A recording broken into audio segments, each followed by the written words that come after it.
Aduh, ini pilihan yang sulit Mbak Reni. Memilih atau dipilih? Ayo Bapak, bisa Bapak. Ya kita dalam konteks ilmu harus selalu merasa bodoh Mbak.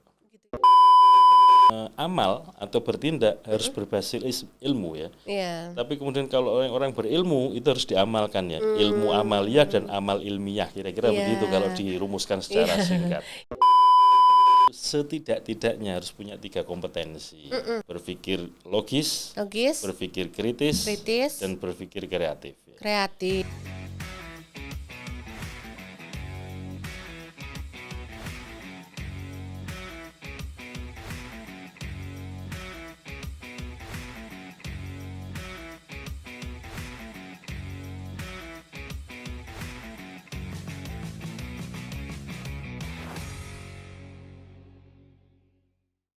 Halo teman pemilih, apa kabar? Senang sekali bisa ketemu dengan teman pemilih kembali di podcast KPU RI. Dan spesial sekali karena untuk episode kali ini kita kedatangan salah satu tamu istimewa juga. Siapa lagi kalau bukan Bapak Hasyim Asyari. Yeay, ada tepuk tangannya loh.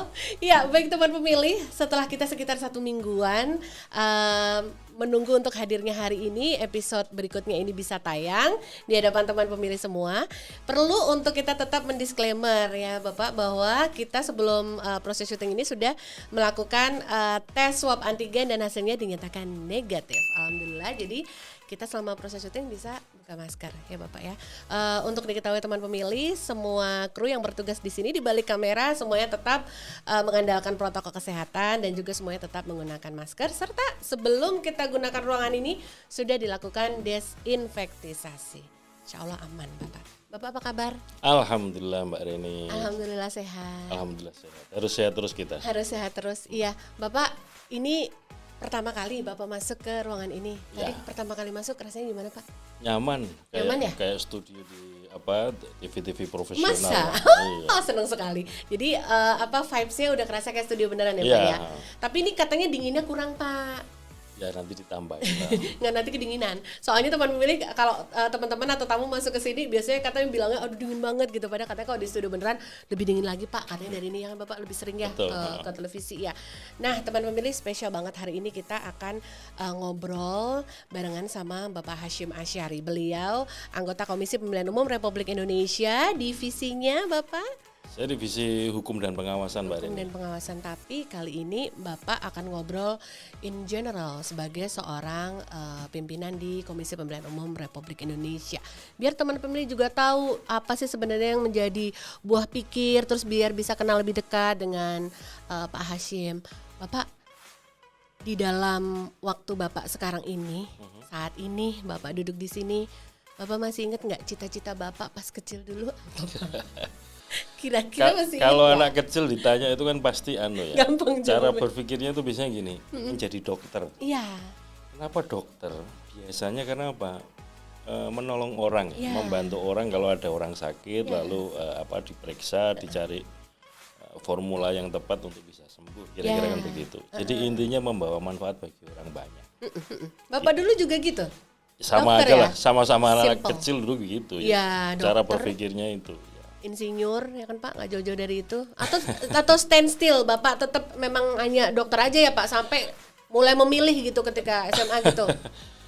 Nggak. Dan kebetulan gini Mbak Reni, saya dulu SMA itu zaman saya ya. Saya SMA itu kan tahun 88 sampai 91. Waktu itu sudah nggak ada lagi jurusan yang namanya IPA, IPS ya. Adanya itu A1, A2, A3, A4, A5. Ya. A1 fisika, A2 biologi, A3 itu sosial ya. Sosial. A4 itu kalau nggak salah bahasa, A5 itu agama. Nah, kebetulan saya itu penjurusannya itu di kelas 2. Ya. Ya ada tesnya, ada semacam Assessment ya Pak. Assessmentnya supaya ini cocoknya apa gitu. Ya. Nah saya kebetulan waktu itu milih A1 fisika. Jadi selama SMA itu kelas 2 dan kelas 3 saya ngambil jurusan fisika. Fisika Pak. Jadi hari-hari itu ketemunya kan angka ya, Angka. matematika, fisika gitu Ya. kan. Tapi setelah itu kuliah Fakultas Hukum itu ketemu angka kalau ketemu pasal doang. Oh iya. Tapi saya bersyukurnya begini, belajar matematika, belajar fisika itu banyak menggunakan logika ya. Gitu, Dan Pak. kemudian kalau kita baca nama-nama besar para filosof kita ya, orang yang dianggap ahli filsafat, kecenderungannya itu keahliannya basisnya adalah matematika atau fisikawan. Sehingga salah satu keuntungan yang saya peroleh ya, dari sekolah apa itu namanya fisika, kemudian kuliah S1 ngambil hukum itu kekuatan dalam logika untuk analisis itu saya mengambil hikmahnya di situ. Oh gitu. Walaupun pada waktu lulus SMA itu saya ngambil pilihan pertama itu kedokteran UGM. Oh, jadi tetap cita-cita masa kecil ya, Pak ya? Iyalah. Satu kedokteran UGM, Iya. kemudian pilihan keduanya itu kehutanan UGM, Oh, kemudian masih yang UGM. ketiga pilihan hukum unsur ya. Hukum unsur. Tapi selain itu, karena untuk jaga-jaga ya, waktu itu juga saya mendaftar di IAIN Sunan Kalijogo Yogyakarta. Oh Saya iya mendaftar di Fakultas Usuluddin, jurusan Akidah Filsafat, dan alhamdulillah diterima. Ya, karena biasanya yang cadangan memang diterima duluan ya, Pak? Satu lagi ya, ujiannya awal ya. Iya, betul. Yang kedua, saya mendaftar di Fakultas Hukum UII, Universitas Islam Indonesia Yogyakarta. Saya juga alhamdulillah diterima, bahkan sudah Cadangannya 2. daftar ulang ya. Oh iya. Karena diantaranya ya, kenapa pilihannya misalkan ya hukum UII, karena sebetulnya kalau kita lihat di antara kampus-kampus hukum yang paling tua itu hukum UII. Malah ya, Pak? Ya, kalau dibandingkan misalkan hukum UGM itu lebih tua hukum UII. Gitu, Pak. Iya. Oh. Jadi ibaratnya disitulah diantaranya kampus hukum yang tertua di Waktu itu Indonesia. pertimbangannya itu ya. Nah, selain itu pilihan Jogja karena ya sudah dikenal sebagai apa itu namanya kota pelajar. Iya. Ibaratnya kita mau main kemana aja, toleh kanan kiri ya teman-temannya pelajar, mahasiswa, cari perpustakaan gampang. Iya. Tapi karena diterima di Fakultas Hukum Unsur ya, saya terima itu, saya masuk ke sana. Tahun kedua juga nyoba lagi, Mbak Iya. Reni. Oh, masih Iya. bertekad kedokteran itu ya, Pak? Iya, Wow, Ya, baru tahu loh. Ini soalnya ada amanah dari orang tua ya. Oh gitu, Pak. Pokoknya sampai titik darah penghabisan 3 kali kesempatan Oh. ikut itu terus. Kemudian yang tahun kedua itu seingat saya pilihan pertama itu kedokteran UGM ya. Yang kedua dan ketiga mana saya kok agak lupa. Malu, Pak. Nah, ke tahun ketiga masih nyoba lagi. Nah, di antara pilihannya itu tetap ada kedokteran UGM. Bapak, punten sebentar. Itu tadi mencoba yang kedua kalinya, pilihan kedua dan ketiga enggak Bapak ambil juga ketika pilihan satu enggak lolos ya? Tahun kedua nggak diterima apa-apa. Baru kemudian tahun ketiga nyoba lagi ada kedokteran, saya lupa pilihannya ya. Nah, di antara yang pilihan ketiga itu antropologi UI. Saya diterima di antropologi UI.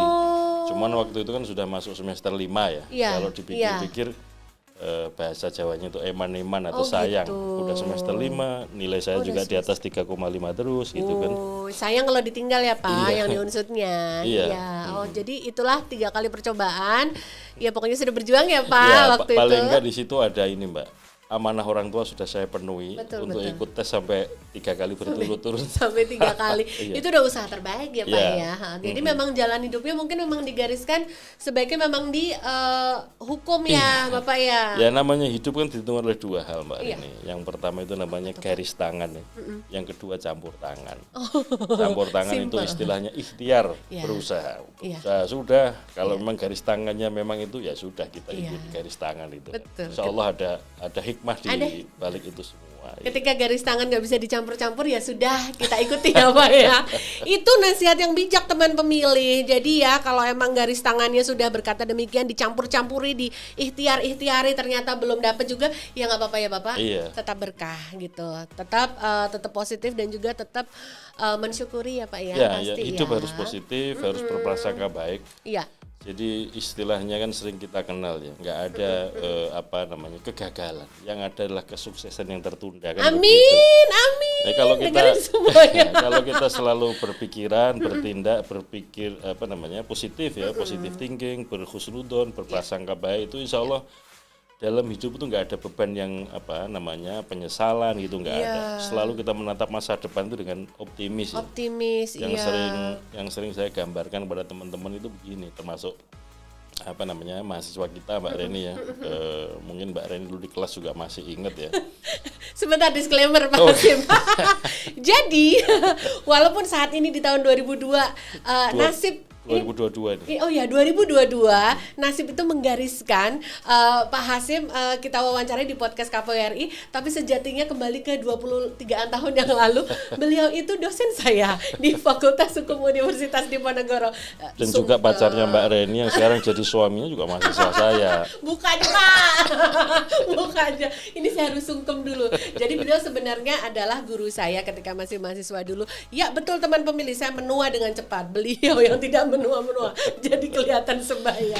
Iya Pak. Bedanya lanjut, kan Pak. gini, kalau dosen kan hari-hari tiap tahun kan yang masuk mahasiswa baru itu muda-muda terus kan. Makanya dosen tuh awet muda karena setiap hari ketemu Gaulnya. mahasiswa muda-muda terus. Gitu. Iya betul. Teman-temannya muda-muda Pak. Iya. Ya sekitarnya muda-muda betul. Jadi ke bawah semangatnya, ke bawah gitu. Pergaulannya juga jadi kerasa masih kayak muda ya Pak ya. Nah Pak Hasyim, kalau ketika Bapak sudah mulai di Saya masa terusin kuliah. dulu yang tadi tuh. Oh tadi masih ada loh. Memandang masa depan yang Betul, optimis itu. betul. Ibaratnya gini Mbak Reni, kalau kita naik mobil ya, apapun mobilnya, itu kaca yang paling lebar kan kaca depan tuh. Iya dong. Ya kan? Iya. Kemudian dalam rangkanya supaya kita menatap masa depan itu optimis ya. Lebih banyak menatapnya ke Iya, depan. pandangannya lebar gitu, luas dan harus optimis. Ya. Tapi jangan lupa di sebelah kanan kiri dan di tengah itu ada yang namanya spion ya. Ya. Walaupun kecil-kecil tapi sangat bermanfaat untuk melihat ke belakang. Artinya apa? Untuk melihat masa lalu itu ya dikit-dikit aja gitu. Dikit-dikit aja. Supaya istilahnya anak muda kan cepat move on Iya. ya. Nggak boleh kemudian stay di situ aja. Iya, stuck di situ Ya, ya. tapi harus tetap melaju ke depan dengan cara pandang yang positif tadi itu, optimis itu. Filosofi spion mobil ya Pak ya, itu sebutannya. Jadi tetap lebih banyak memandang ke depan, memandang ke belakang juga tetap ada, tapi nggak usah sebanyak-banyak banget biar nggak kelamaan move onnya ya.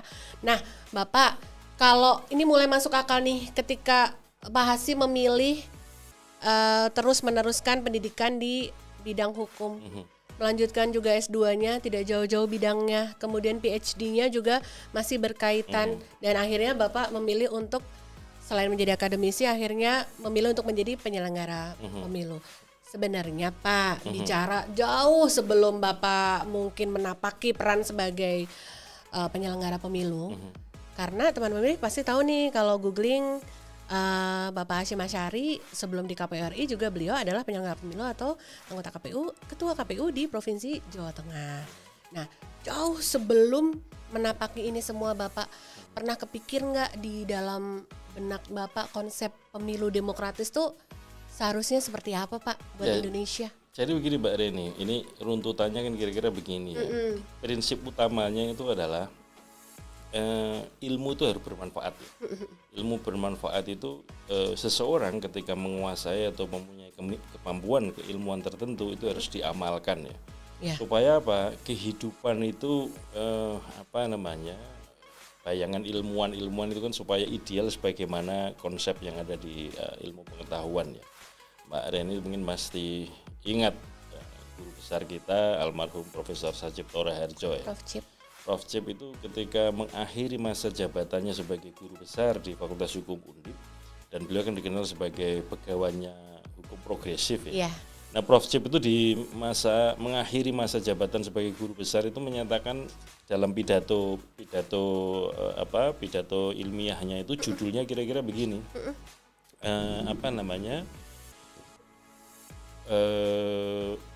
Teaching order, finding disorder. Mengajarkan keteraturan, menemukan ketidakteraturan.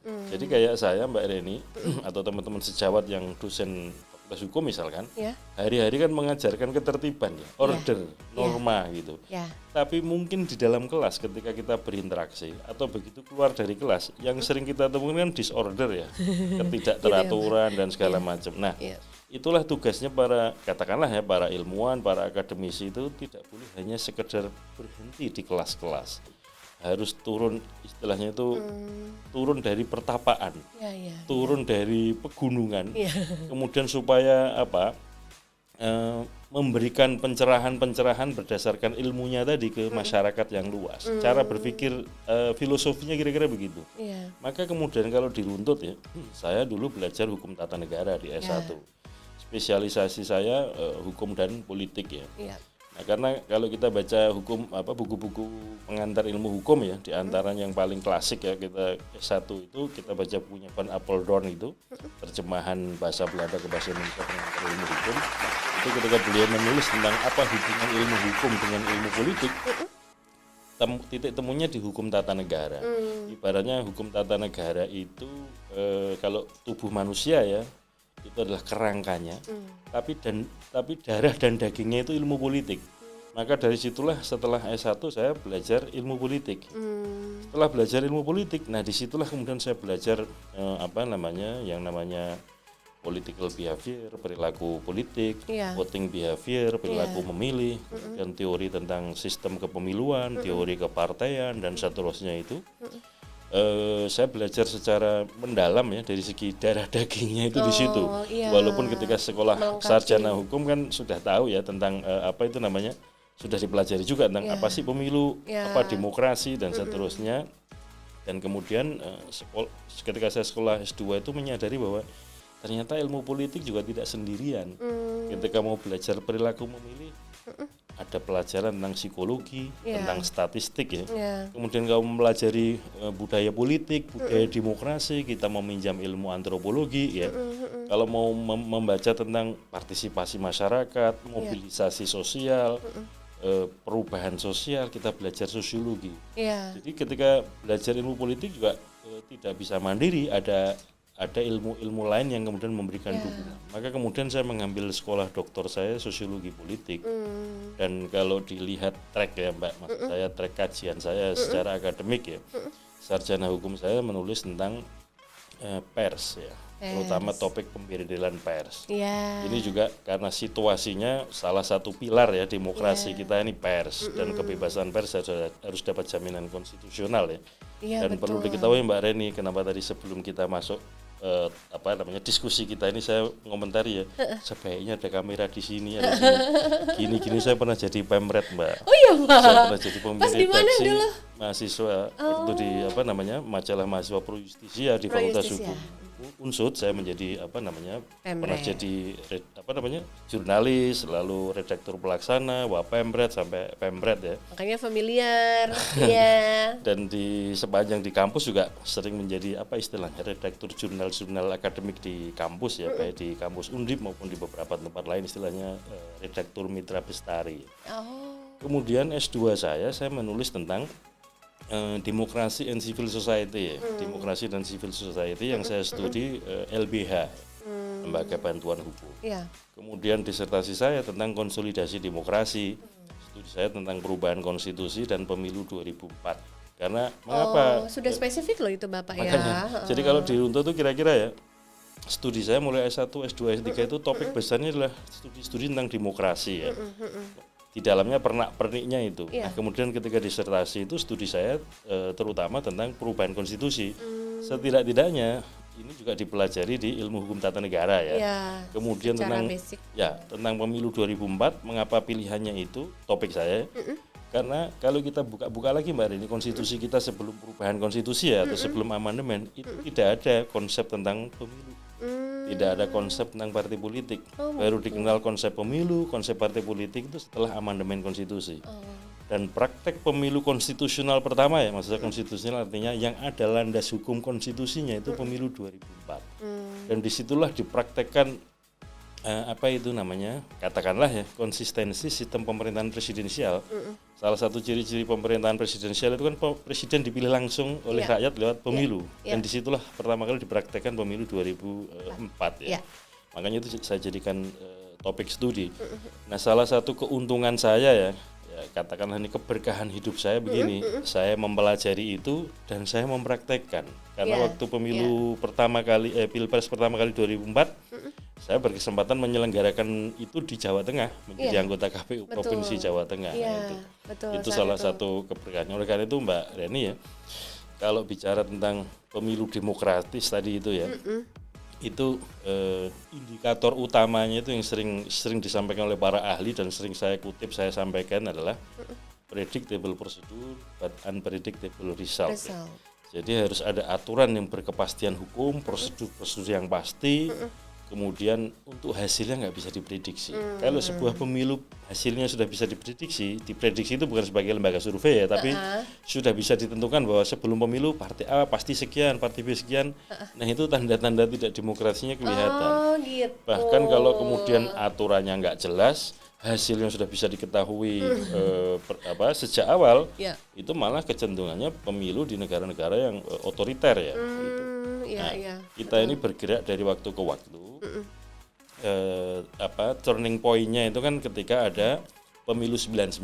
Makanya dalam kajian saya sebut pemilu 99 itu pemilu transisional atau pemilu pada era transisi demokrasi dari rezim atau dari sistem, katakanlah sistem politik yang sering dinilai otoriter, kemudian menuju atau menghantarkan kepada sistem yang lebih demokratis, itu pemilu 99. Karena hasil pemilu 99 ini, MPR-nya misalkan, itulah yang kemudian melakukan serangkaian amandemen konstitusi. 4 tahun sidang berturut-turut ya, 98, 2000,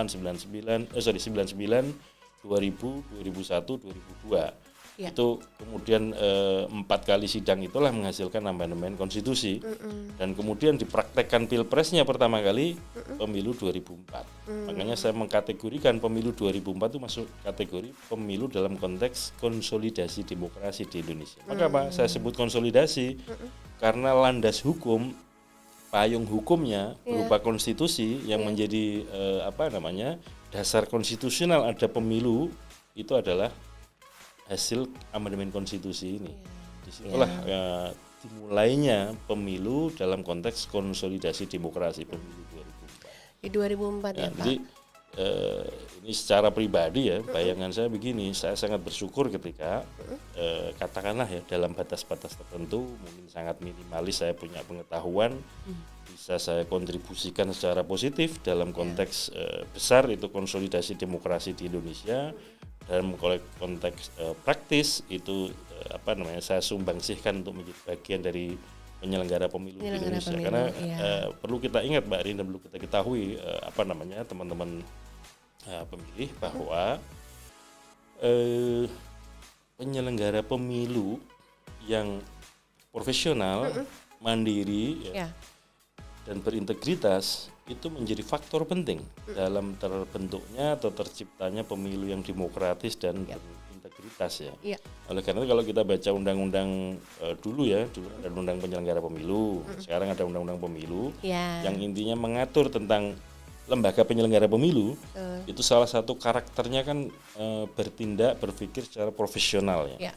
Nah, profesional itu basisnya adalah kompetensi. Nah, kompetensi itu indikatornya 2. Yang pertama adalah pengetahuan, yang kedua adalah pengalaman. Sehingga pengetahuan dasar bagi para penyelenggara pemilu untuk menjadi penyelenggara pemilu itu menjadi sesuatu yang penting supaya nanti kerja-kerjanya kelihatan profesional ya. Nah, ini harus kita tunjukkan. Makanya seperti di KPU Mbak Reni, saya kira dari waktu ke waktu mulai ada perkembangan yang luar biasa ya. Dulu di era KPU penyelenggara pemilu 2004 ya, sudah mulai dirintis, disiapkan modul-modul untuk pelatihan ya, untuk penyelenggara pemilu baik anggota maupun teman-teman di sekretariat. Ya. Kemudian baru bisa diwujudkan secara konkret ya, misalkan pada KPU era 2014 mulai ada kerjasama KPU dengan 10 kampus, sekarang sudah berkembang jadi 12 kampus, konsorsium S2 Tata Kelola Pemilu. Dengan beasiswa ya. Untuk teman-teman sekretariat KPU dalam rangka peningkatan kapasitas tadi itu, peningkatan kompetensi supaya kerja-kerjanya itu bisa dikatakan profesional. Semakin profesional. Termasuk bagi anggota KPU, pusat, provinsi, kabupaten, kota juga kalau ada training, ada bintek, ada kalau di PNS kan ada prajabatan ya. Nah, teman-teman KPU yang baru setelah dilantik kan ada orientasi tugas. Sekian waktu, kemudian difasilitasi oleh para fasilitator yang profesional, yang punya pengalaman, punya pengetahuan. Jadi intinya itu amal atau bertindak harus berbasis ilmu ya. Iya. Tapi kemudian kalau orang berilmu itu harus diamalkan ya. Ilmu amaliyah dan amal ilmiah kira-kira begitu kalau dirumuskan secara singkat. Iya betul. Itu sebenarnya bisa nggak kita gambarkan idealnya yang tadi Pak Hasyim sebutkan predictable process and unpredictable result. Itu adalah konsep pemilu demokratis yang setelah Bapak menjadi penyelenggara pemilu atau jauh sebelumnya pun Bapak itu kan sudah? secara konseptual kan dirumuskan oleh para ahli ya. Kalau dari Bapak sendiri, ketika bahkan sebelum menjadi penyelenggara pemilu Pak, konsepnya bagaimana dalam ya, ya saya ini bukan apa-apa lah, saya ini kan pembelajar ya. Jadi apapun konsep para ahli itulah yang saya pelajari, yang kemudian saya adopsi, saya ambil hikmahnya yang kemudian harus kita praktekkan. Jadi istilah pemilu demokratis itu kategorinya predictable procedure but unpredictable result itu bukan dari saya, itu saya belajar dari para ahli yang kemudian standar itulah yang kita jadikan pegangan. Makanya saya katakan menjadi penyelenggara pemilu itu ya harus berilmu, artinya harus mau belajar gitu ya. Dan kemudian apa yang kita pelajari, ilmu yang kita miliki itu menjadi dasar untuk tindakan kita, untuk amal kita, amal dalam arti tindakan ya untuk penyelenggaraan pemilu. Jadi itu. Nah yang kedua pada tingkat teknis begini Mbak, indikator demokrasi itu di sebuah negara atau di sebuah sistem politik ya, indikatornya itu dua. Yang pertama adalah partisipasi, yang kedua adalah kontestasi. Nah ini perpaduannya dua itu, bisa partisipasinya maksimal, kemudian kontestasinya maksimal. Nah ini yang sering disebut poliarki ya, karena apa? Pesertanya banyak, kompetisinya berarti kan tinggi ya. Kemudian yang hadir atau berpartisipasi juga tinggi. Tapi ada kalanya partisipasi rendah, pesertanya minimalis. Misalkan di beberapa pilkada kita yang lalu ya, di beberapa daerah ada kecenderungan kan dari waktu ke waktu, dari pilkada 15, 17, 18 sampai dengan 2020 ada kecenderungan di beberapa daerah kan calon tunggal. Makanya jadi pertanyaan, kalau calonnya cuma satu masuk kategori pemilu demokratis nggak? Padahal salah satu kategori pemilu demokratis atau kategori demokrasi itu adalah kompetitif ya, kompetisinya tinggi. Nah kalau calon cuma satu mau kompetisi sama siapa? Nah ini yang jadi tantangan perkembangan demokrasi kita itu. Betul. Sisi lain tadi saya katakan ada partisipasi. Apa bedanya partisipasi dengan mobilisasi? Kalau partisipasi itu ada kehendak sadar ya dari pemilih dari diri sendiri untuk terlibat. Terlibat misalkan macam-macam ya, bisa mulai dari terlibat sebagai penyelenggara pemilu, terlibat menjadi pemilih, terlibat menjadi calon, menjadi pengurus partai, kemudian dalam konteks besar ya kalau kebijakan publik itu bisa ikut dalam agenda setting merumuskan kebijakan, bisa terlibat dalam penyusunan atau memformulasikan kebijakan ya, kemudian bisa ikut dalam mengawasi kebijakan, mengevaluasi. Ini kan tergantung dari kira-kira kemampuan kita, ruang lingkup atau kemampuan kita itu apa. Nah, ini yang saya katakan partisipasi itu karena apa? Ada kesadaran untuk melibatkan diri gitu. Tapi kalau mobilisasi kan tidak begitu. Mobilisasi itu kalau bahasa Jawa itu anut grubyuk ya. Ada orang ke kanan ikut ke kanan, ada orang ke kiri ikut ke kiri. Nah, mobilisasi ini macam-macam faktornya. Yang paling soft ya, misalkan dibujuk rayu gitu ada yang ngajaknya Pak. Kemudian yang kedua ada amplop misalkan. Atau yang ketiga itu yang paling kasar itu pakai ancaman atau pakai kekerasan. Nah ini yang saya kira salah satu tugas besar kita, bukan hanya KPU ya, untuk partisipasi itu ada partai politik, ada organisasi kemasyarakatan, ada media massa, ada civil society, ada NGO, LSM ya, dan termasuk penyelenggara pemilu, bahwa orang terlibat dalam pemilu, terutama pemilih untuk ikut hadir memilih dan seterusnya, itu adalah bagaimana membangun kesadaran untuk hadir, untuk ikut serta atau ikut terlibat, bukan karena dorongan yang tadi faktor bujuk katakanlah ya, bujuk rayu dari luar dia ya Pak, atau amplop atau kemudian ancaman kekerasan. Yang saya kira kalau kita lihat ya dari waktu-waktu sangat dan harus kita syukuri Mbak Reni ya dan teman pemilih. Jadi begini, Indonesia ini beragam suku. Ya. Menurut para antropolog itu kan lebih dari 700 suku bangsa kita. Iya. Pasti ada bahasa ibu ya. Betul. Tapi salah satu keuntungan kita itu dalam konteks kajian-kajian teori tentang multi etnik demokrasi ya. Demokrasi multi etnis, salah satu keuntungan kita itu apa? Sebelum negara ya resmi berdiri, itu kita sudah selesai dengan urusan bahasa. Karena kalau kita lihat sejarahnya kan kita proklamasi 1945 ya. Iya. Tapi Sumpah Pemuda kan 1928 ya. 28. Sudah ada kesepakatan antar anak bangsa kita menggunakan bahasa Melayu. Indonesia, bahasa Melayu sebagai bahasa Indonesia. Betul. Kalau logikanya biasanya demokrasi kan lu pakai logika mayoritas, Mbak. Kalau mayoritas orang Jawa, lalu pilihan bahasa nasionalnya, bahasa Indonesianya adalah pakai bahasa Jawa, pusing juga kita kan. Sekarang ini kalau kita mungkin bikin teks ya, WA atau bikin email pakai huruf Jawa kan juga ini. Dan dalam pergaulan Nusantara istilahnya gitu, betul, Pak. lingua franca atau bahasa pengantar kita itu sudah pakai bahasa Melayu. Iya. Dan yang unik ya, Mbak. Nah, mungkin teman-teman pemilih juga sudah pernah baca ya. Jadi bahasa Melayu yang kita gunakan itu rumpunnya dari bahasa Melayu Riau Lingga, yang itu katakanlah ya sebuah kerajaan kecil, tapi disitulah ada orang yang kita sering mendengar penggubah atau pencipta Gurindam 12 itu. Oh iya. Siapa namanya? Raja Ali Haji ya. Kalau kita ke Kepri, ke Tanjung Pinang, kemudian kan nyebrang pakai perahu gitu, kita bisa ziarah ke makamnya beliau. Yang di Lingga itu ya, Pak ya? Iya.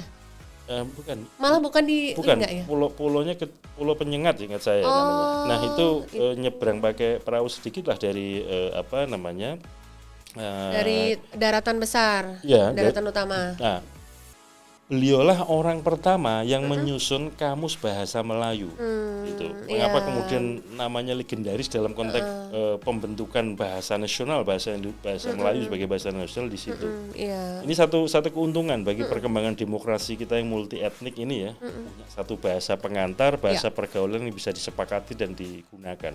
Makanya kemudian kalau kita bandingkan dengan negara-negara lain yang multi etnis atau sering dikenal ikatan etnopolitiknya masih tinggi. Etnopolitik itu berkelayut kelendahannya antara kekuatan politik dengan etnis tertentu.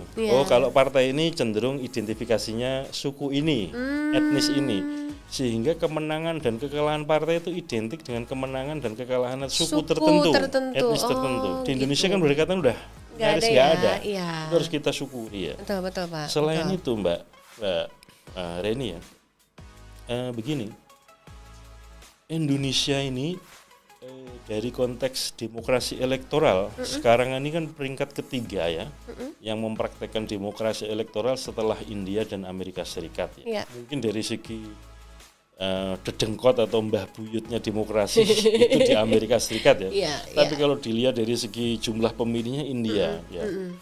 Seingat saya, catatan saya waktu saya hadir International Conference IMBIS, Electoral Management Body, KPU sedunia di sana. KPU diminta presentasi tentang best practices yang dilakukan oleh KPU. Itu tidak-tidaknya di India itu pemilihnya sekitar 800 juta, Mbak.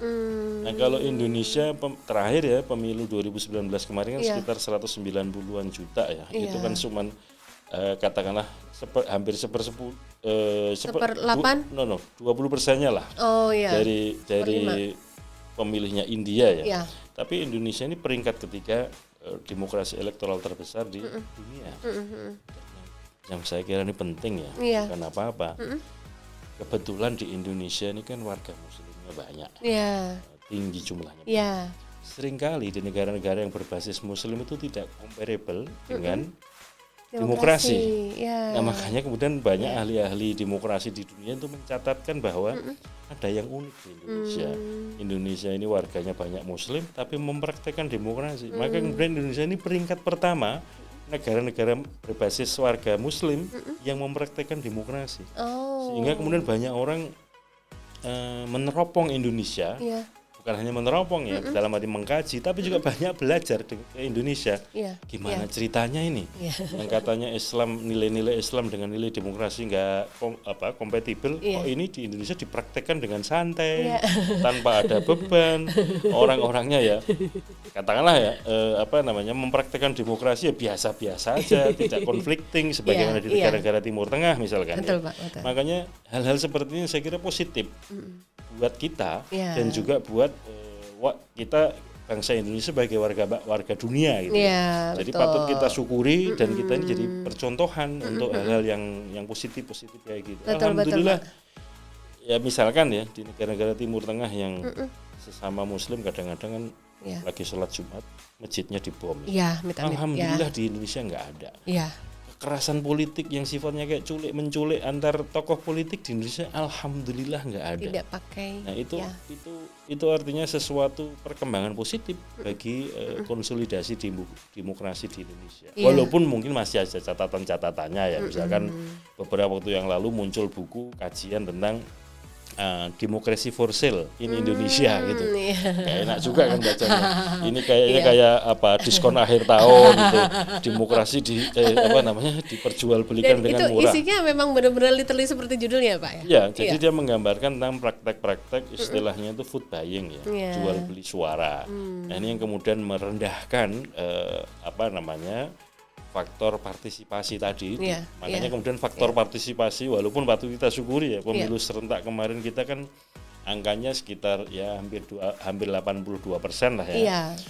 Pemilu ya Pak? Ya pemilu 2019. Pilkada kita 76% dalam situasi pandemi ya. Betul Pak. Nah tetapi di dalamnya itu banyak mengkaji yang tadi itu sampai pada kesimpulan demokrasi for sale in Indonesia. Nah, ini kan jadi catatan ya bahwa kemudian mau tidak mau kita semua nih karena pemilu itu kan demokrasi itu kerja kolaborasi. Betul, bersama. Yang kita bersama-sama untuk menghilangkan efek-efek atau faktor-faktor negatif tadi seperti istilahnya food buying, jual beli suara. Betul. Yang kemudian menggerogoti partisipasi masyarakat. Hanya yang bisa dibacakan ini bukan partisipasi tapi ini mobilisasi. Iya, yang tadi mobilisasi. Itu salah satu tantangan demokrasi kita ke depan itu.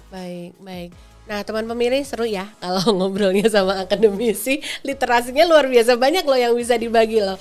Ya, dan teman pemilih, ini kalau obrolan seperti ini sangat mungkin banget terjadi banyak knowledge yang bisa kita dapetin karena ya memang gak lepas, memang beliau dulu dari awal kesehariannya memang juga akademisi. Pak, ngobrol-ngobrol soal bagian dari hidup Pak Hasyim yang memang sebagai akademisi. Pak, boleh kilas balik ya kehidupan di kampus ya. Jadi gini Pak, kalau mahasiswa itu kan kadang-kadang suka punya dosen-dosen favorit sendiri-sendiri gitu ya Pak ya. Misalnya, dosen favoritku ini karena ngajarnya enak. Dosen favoritku Bu ini karena ngajarnya gini. Omong-omong Pak, kalau dosen itu making favoritism nggak Pak? Ada kayak aduh nih mahasiswa top nih, kebanggaan nih gitu ada nggak sih Pak, rumpi-rumpi dong Pak di kalangan akademisi Pak? Kalau saya gini Mbak, dosen itu ibarat juga kayak guru juga ya. Iya. Jadi kalau saya itu tujuan utamanya adalah kalau saya mengajar di kelas ya, itu tujuan utamanya adalah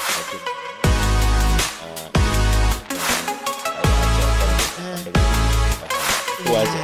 Jadi soal nilai, soal ini itu nomor kesekian. Bagi saya yang penting mahasiswa bisa paham dan pilihan-pilihan kata atau strategi yang tepat supaya mudah paham itu yang saya utamakan. Nah yang kedua, saya sampaikan gini Mbak Reni. Ini terutama karena saya mengajar di Fakultas Hukum ya. Anak-anak mahasiswa Fakultas Hukum itu setidak-tidaknya harus punya 3 kompetensi. Yang pertama itu harus punya kemampuan berpikir, istilah saya ya, berpikir logis, berpikir kritis, dan berpikir kreatif. Karena logis itu supaya jalan pikiran kita ini nalar ya. Nalar. Ada logis itu ada basis-basis reasonableness lah, masuk akal nggak sih cara berpikirnya. Kemudian kemampuan berpikir kritis itu kan mempertanyakan segala sesuatu. Disitulah kuncinya filsafat itu. Filsafat sebagai ilmu kritis itu karena mempertanyakan segala sesuatu. Makanya kan orang Belanda teoritisi Belanda itu selalu mengatakan begini, kalau kita mampu merumuskan perumusan masalah dengan baik, berarti separuh penelitian itu sudah selesai. Gitu.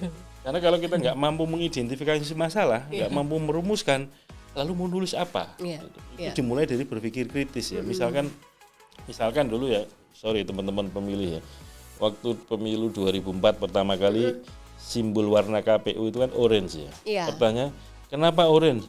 Supaya nggak menyamai dengan warna-warna yang digunakan oleh partai politik. Ya. Bahwa perkembangannya kemudian pakai orange, pusing juga kan kita. Masa mau pakai warna kelabu? Kalau warna kelabu kan kayaknya pemilu suram gitu. Tapi ya sudahlah, tetap kita pertahankan orange, dan kemudian teman-teman partai juga tahu rupa-rupanya kayaknya agak menghindari warna orange coraknya KPU gitu, supaya keajegan warna orange-nya KPU tetap terjaga. Nah, yang ketiga, kemampuan berpikir kreatif. Kreatif itulah yang akan membuat atau membentuk atau mencipta sesuatu. Kreativitas itu. Nah, kreativitas itu seringkali gini Mbak Reni. Mbak Reni suka nonton bola enggak? Sepak bola. Jelas enggak. Paling enggak gini lah. Teman-teman memilih kalau nonton sepak bola ya.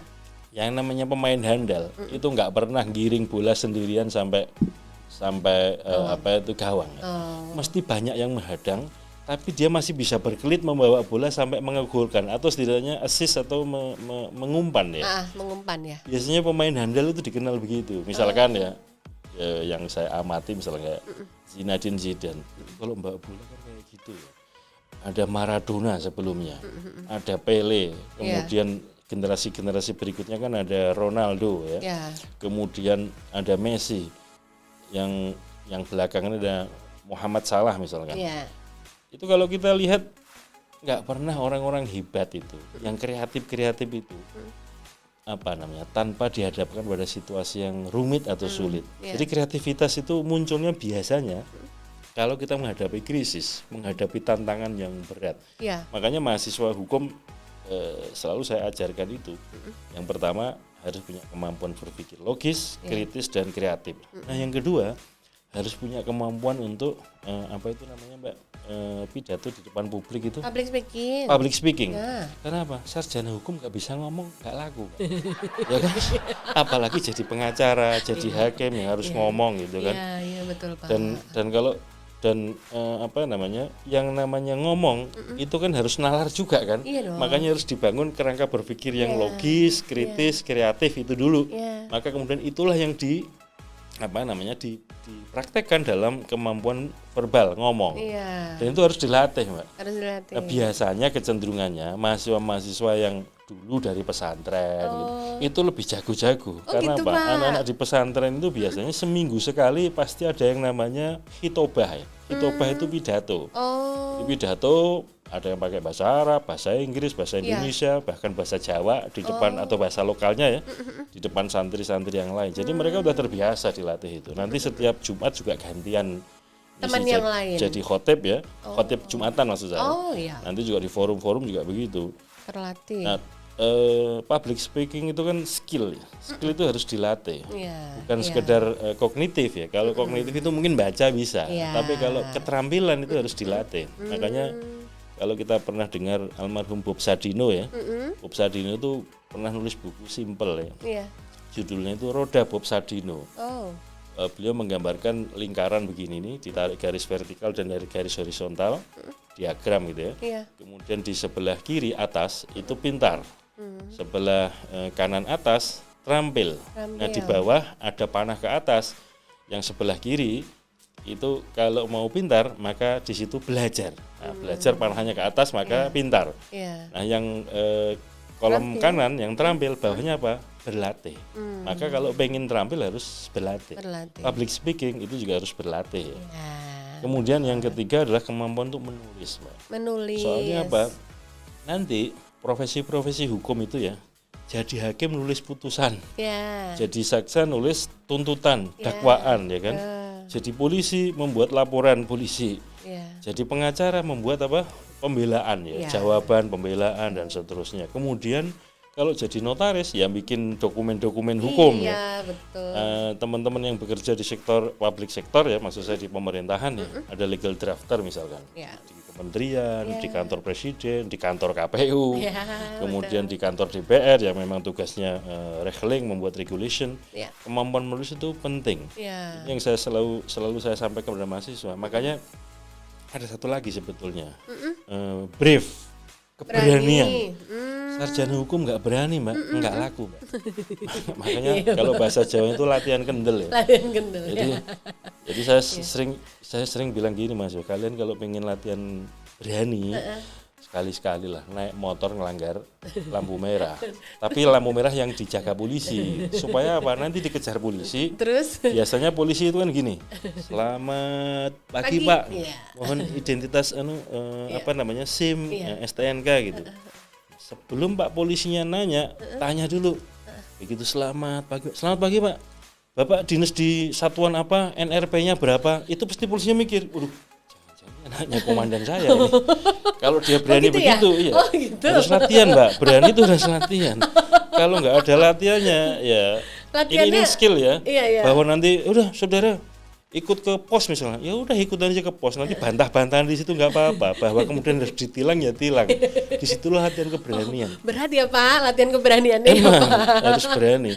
Kalau sarjana hukum nggak berani jadi pengacara, baru digebrak mejanya sama penyidik, dia nggak bisa apa-apa. Padahal biasanya orang butuh kuasa hukum atau butuh lawyer, butuh advokat itu kan untuk menenangkan hati kan. Kalau yang terkejut itu advokatnya dulu kan. Kliennya jadi mikir, ngapain pakai advokat yang kayak ginian kan gitu. Ini kan perlu dilatih. Jadi berpikir ulang. Iya, itu yang saya Mbak, saya gunakan untuk mengukur ya. Apa namanya? Anak-anak mahasiswa yang ikut kelas saya.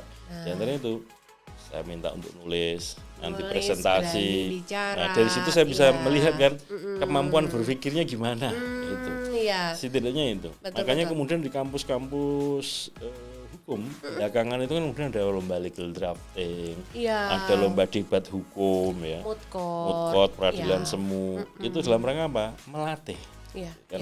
Karena ilmu itu kan nggak bisa kemudian hanya aspek kognitif atau pengetahuan saja, tetapi juga harus ada aspek psikomotoriknya tadi, terampil itu. Ibaratnya gini guyonan saya.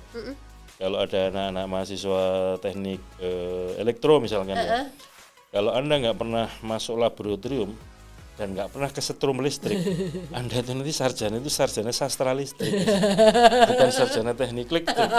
Nah sama dengan kepemiluan. Makanya dalam kepemiluan ada yang namanya electoral engineering, perekayasaan atau teknik kepemiluan. Karena apa? Ini nggak sekedar kognitif, harus dipraktekkan. Ada desain surat suara, desain formulir, desain TPS, dan seterusnya itu butuh teknikalitas, termasuk kayak merencanakan tahapan, durasinya berapa lama dan seterusnya. Kemudian mengantisipasi dengan strategi mitigasi gitu ya dalam konteks risk management election misalkan. Itu makanya saya mendorong teman-teman sebagai contoh ya, kayak teman-teman di KPU Sulawesi Tengah. Itu kan ini ibaratnya blessing in disguise ya. Kita kena musibah, ada gempa bumi, ada tsunami, ada likuifasi tanah bergerak ya. Di Sulawesi Tengah menjelang pemilu 2019. Itu kan kemudian banyak istilahnya displacement people ya, warga yang kemudian berpindah dari areanya. Ini mau nggak mau kemudian teman-teman harus regrouping, harus menata ulang TPS, harus mengidentifikasi pemilih kemana-mana. Saya bilang, tolong pengalaman-pengalaman kayak gini ini ditulis, supaya apa? Itu nanti setidaknya cerita deskriptif pengalaman nanti bisa diambil hikmahnya, diangkat lebih tinggi sedikit jadi teori gitu ya, tentang strategi mitigasi kebencanaan dalam kepemiluan, based on practices pengalamannya, experiences dari teman-teman KPU Sulawesi Tengah gitu. Betul. Supaya apa? Ya tadi yang namanya kompetensi kan berbasis pengetahuan, berbasis pengalaman. Kira-kira gitu Mbak Reni. Jadi ternyata teman pemilih segitu loh untuk bisa jadi favoritnya dosen Fakultas Hukum itu kayak begitu. Mudah-mudahan teman pemilih mampu ya memenuhi kriteria itu ya. Dan gini Mbak Reni. Iya Pak. Saya nggak pernah Pak ngasih nilai C, D atau E kalau nggak kebangetan. Gitu ya Pak? Nilai standar saya terbawah itu B, B. A atau B. Harus C atau D atau E itu kalau kebangetan. Biasanya E itu kalau Mbak, Nggak pernah plagiat. masuk. Oh, plagiat. Plagiat. Oh. Kalau urusan masuk tidak masuk itu saya begini, yang butuh kuliah kan Anda, bukan saya. Terserah. Jadi Anda mau masuk atau enggak itu urusan Anda. Tugas saya adalah kalau Anda masuk, ya saya mencoba memberikan pemahaman. Iya. Dan saya kira penting juga ini ya, Mbah Kiai Maimun Zubair ya pernah menasihatkan kepada kita semua itu begini. Para guru itu jangan resah, jangan gelisah kalau muridnya itu katakanlah bodoh gitu ya. Karena di antara tugas guru itu hanya mengajarkan, tapi juga mendoakan supaya murid-muridnya itu mudah memahami, ilmunya bermanfaat. Makanya kalau saya mau masuk kelas atau keluar kelas itu di antaranya ya, dan selain di kelas ya, di antara doa-doa yang saya panjatkan ya supaya mahasiswa-mahasiswa saya, murid-murid saya itu pinter-pinter, ilmunya manfaat. Doa guru itu penting, Mbak. Iya. Karena kayak doa orang tua itu, Pak. Iya. Misalkan kayak di pondok-pondok pesantren itu kan yang standar ya, kitab yang diajarkan itu adab atau tata krama belajar. Ada kitab yang namanya Taklimul Muta'alim, dikarang oleh Syekh Azhar Nuji. Ada 6 syarat untuk belajar ya. Di antaranya syarat belajar itu ada yang namanya irsyadu ustadzin. Irsyadu ustadzin itu petunjuk guru. Jadi tidak cukup kemudian mahasiswa atau siswa itu belajar sendiri. Harus ada petunjuk guru gitu. Ada yang membimbing ya. Jadi 6 syarat dalam belajar itu diantaranya ini dalam bahasa Arabnya kira-kira dukain itu cerdas ya, artinya punya akal lah. Jadi kalau mau belajar harus punya akal. Kemudian yang kedua ada yang namanya punya semangat ya, punya semangat. Kemudian yang ketiga jangan lupa yang namanya studi harus punya bekal. Ini yang kemudian kadang-kadang mohon maaf ya Mbak Reni. Yang namanya teman-teman mahasiswa itu kan kita tahu latar belakang orang tuanya bisa macam-macam. Beda-beda Pak. Nah, itu saya sarankan supaya teman-teman mahasiswa yang kebetulan rezekinya berlebih juga harus berbagi pada teman-teman ini. Kalau kebetulan ada yang harus ada batas bayar SPP, belum bisa bayar, ya ditolonglah teman-teman mahasiswanya. Dalam konteks itu saya sebagai orang tua di kampus ya kalau ada yang kayak gitu ya harus turun tangan juga. Iya Pak. Iya urusan begini ya, karena keberlanjutan tetap bisa studi kan. Penting ya. Betul. Buat beberapa orang itu masalah yang sangat serius penting banget. Kemudian yang keempat tadi ada yang namanya irsyadu ustadzin, ada yang namanya petunjuk guru. Kemudian yang kelima itu sabar. Yang namanya berstudi sekolah itu harus sabar gitu. Ya ibaratnya kita belajar kan mulai dari belajar dari huruf A, B, C, angka 1, 2 dan seterusnya. Baru kemudian menyusun kata, menyusun kalimat kan begitu, menyusun paragraf. Itu artinya ya sekolah itu harus sabar, bertahap, berproses. Dan yang keenam adalah tulus zamani, waktunya panjang. Makanya belajar itu kok nggak ada kemudian setelah lewat dari bangku sekolah nggak belajar lagi. Mulai istilahnya Kanjeng Nabi Muhammad itu kan mulai dari ayunan sampai masuk liang lahat kan.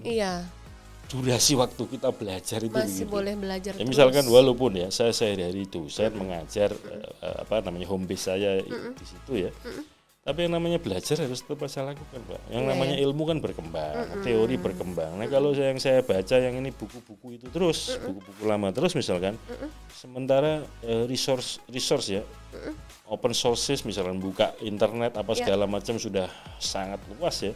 Tiba-tiba mahasiswa yang saya ajar lebih advance ya bacaannya. Oh gitu Pak. Apa nggak malu saya? Iya dong. Kan kita harus ngikutin juga. Betul, sama dengan kayak di KPU ini perkembangan demokrasi juga luar biasa, perkembangan pemilu juga luar biasa. Dinamis sekali. Kita harus tetap belajar supaya kemudian KPU ini mengikuti perkembangan zaman. Misalkan mengikuti electoral engineering, inovasi-inovasi yang baru, perkembangan teknologi dan seterusnya perkembangan strategi yang digunakan. Misalkan kita nggak pernah membayangkan ada situasi pandemi COVID dan kemudian ketika kita dihadapkan pemilu atau pilkada harus jalan terus, tetapi ada situasi pandemi.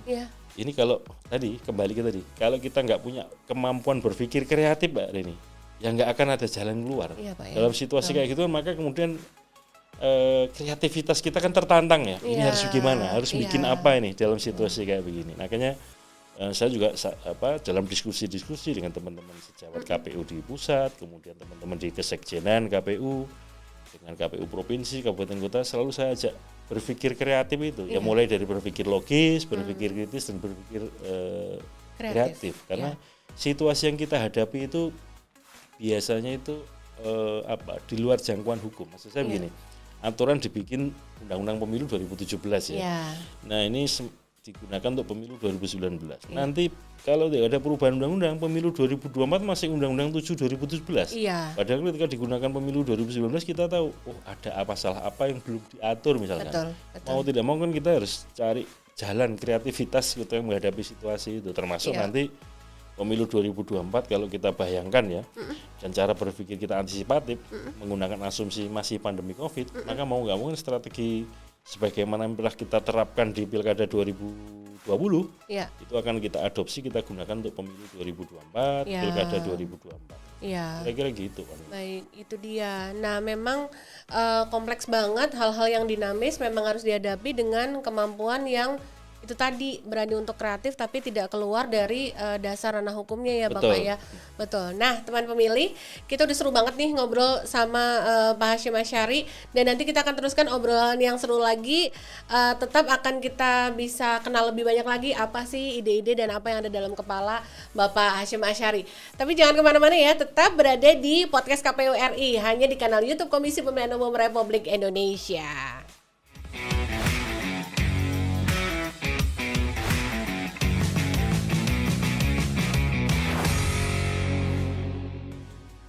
Teman pemilih, terima kasih ya masih bersama kami di podcast KPU RI, hanya di kanal YouTube Komisi Pemilihan Umum Republik Indonesia. Untuk tamu spesial kita hari ini, Bapak Hasyim Asyari, kita mau ngulik lagi apa sih yang ada dalam pemikiran dan ide-ide beliau. Tapi kali ini kita mau pancing beliau dengan pakai games ya Bapak ya.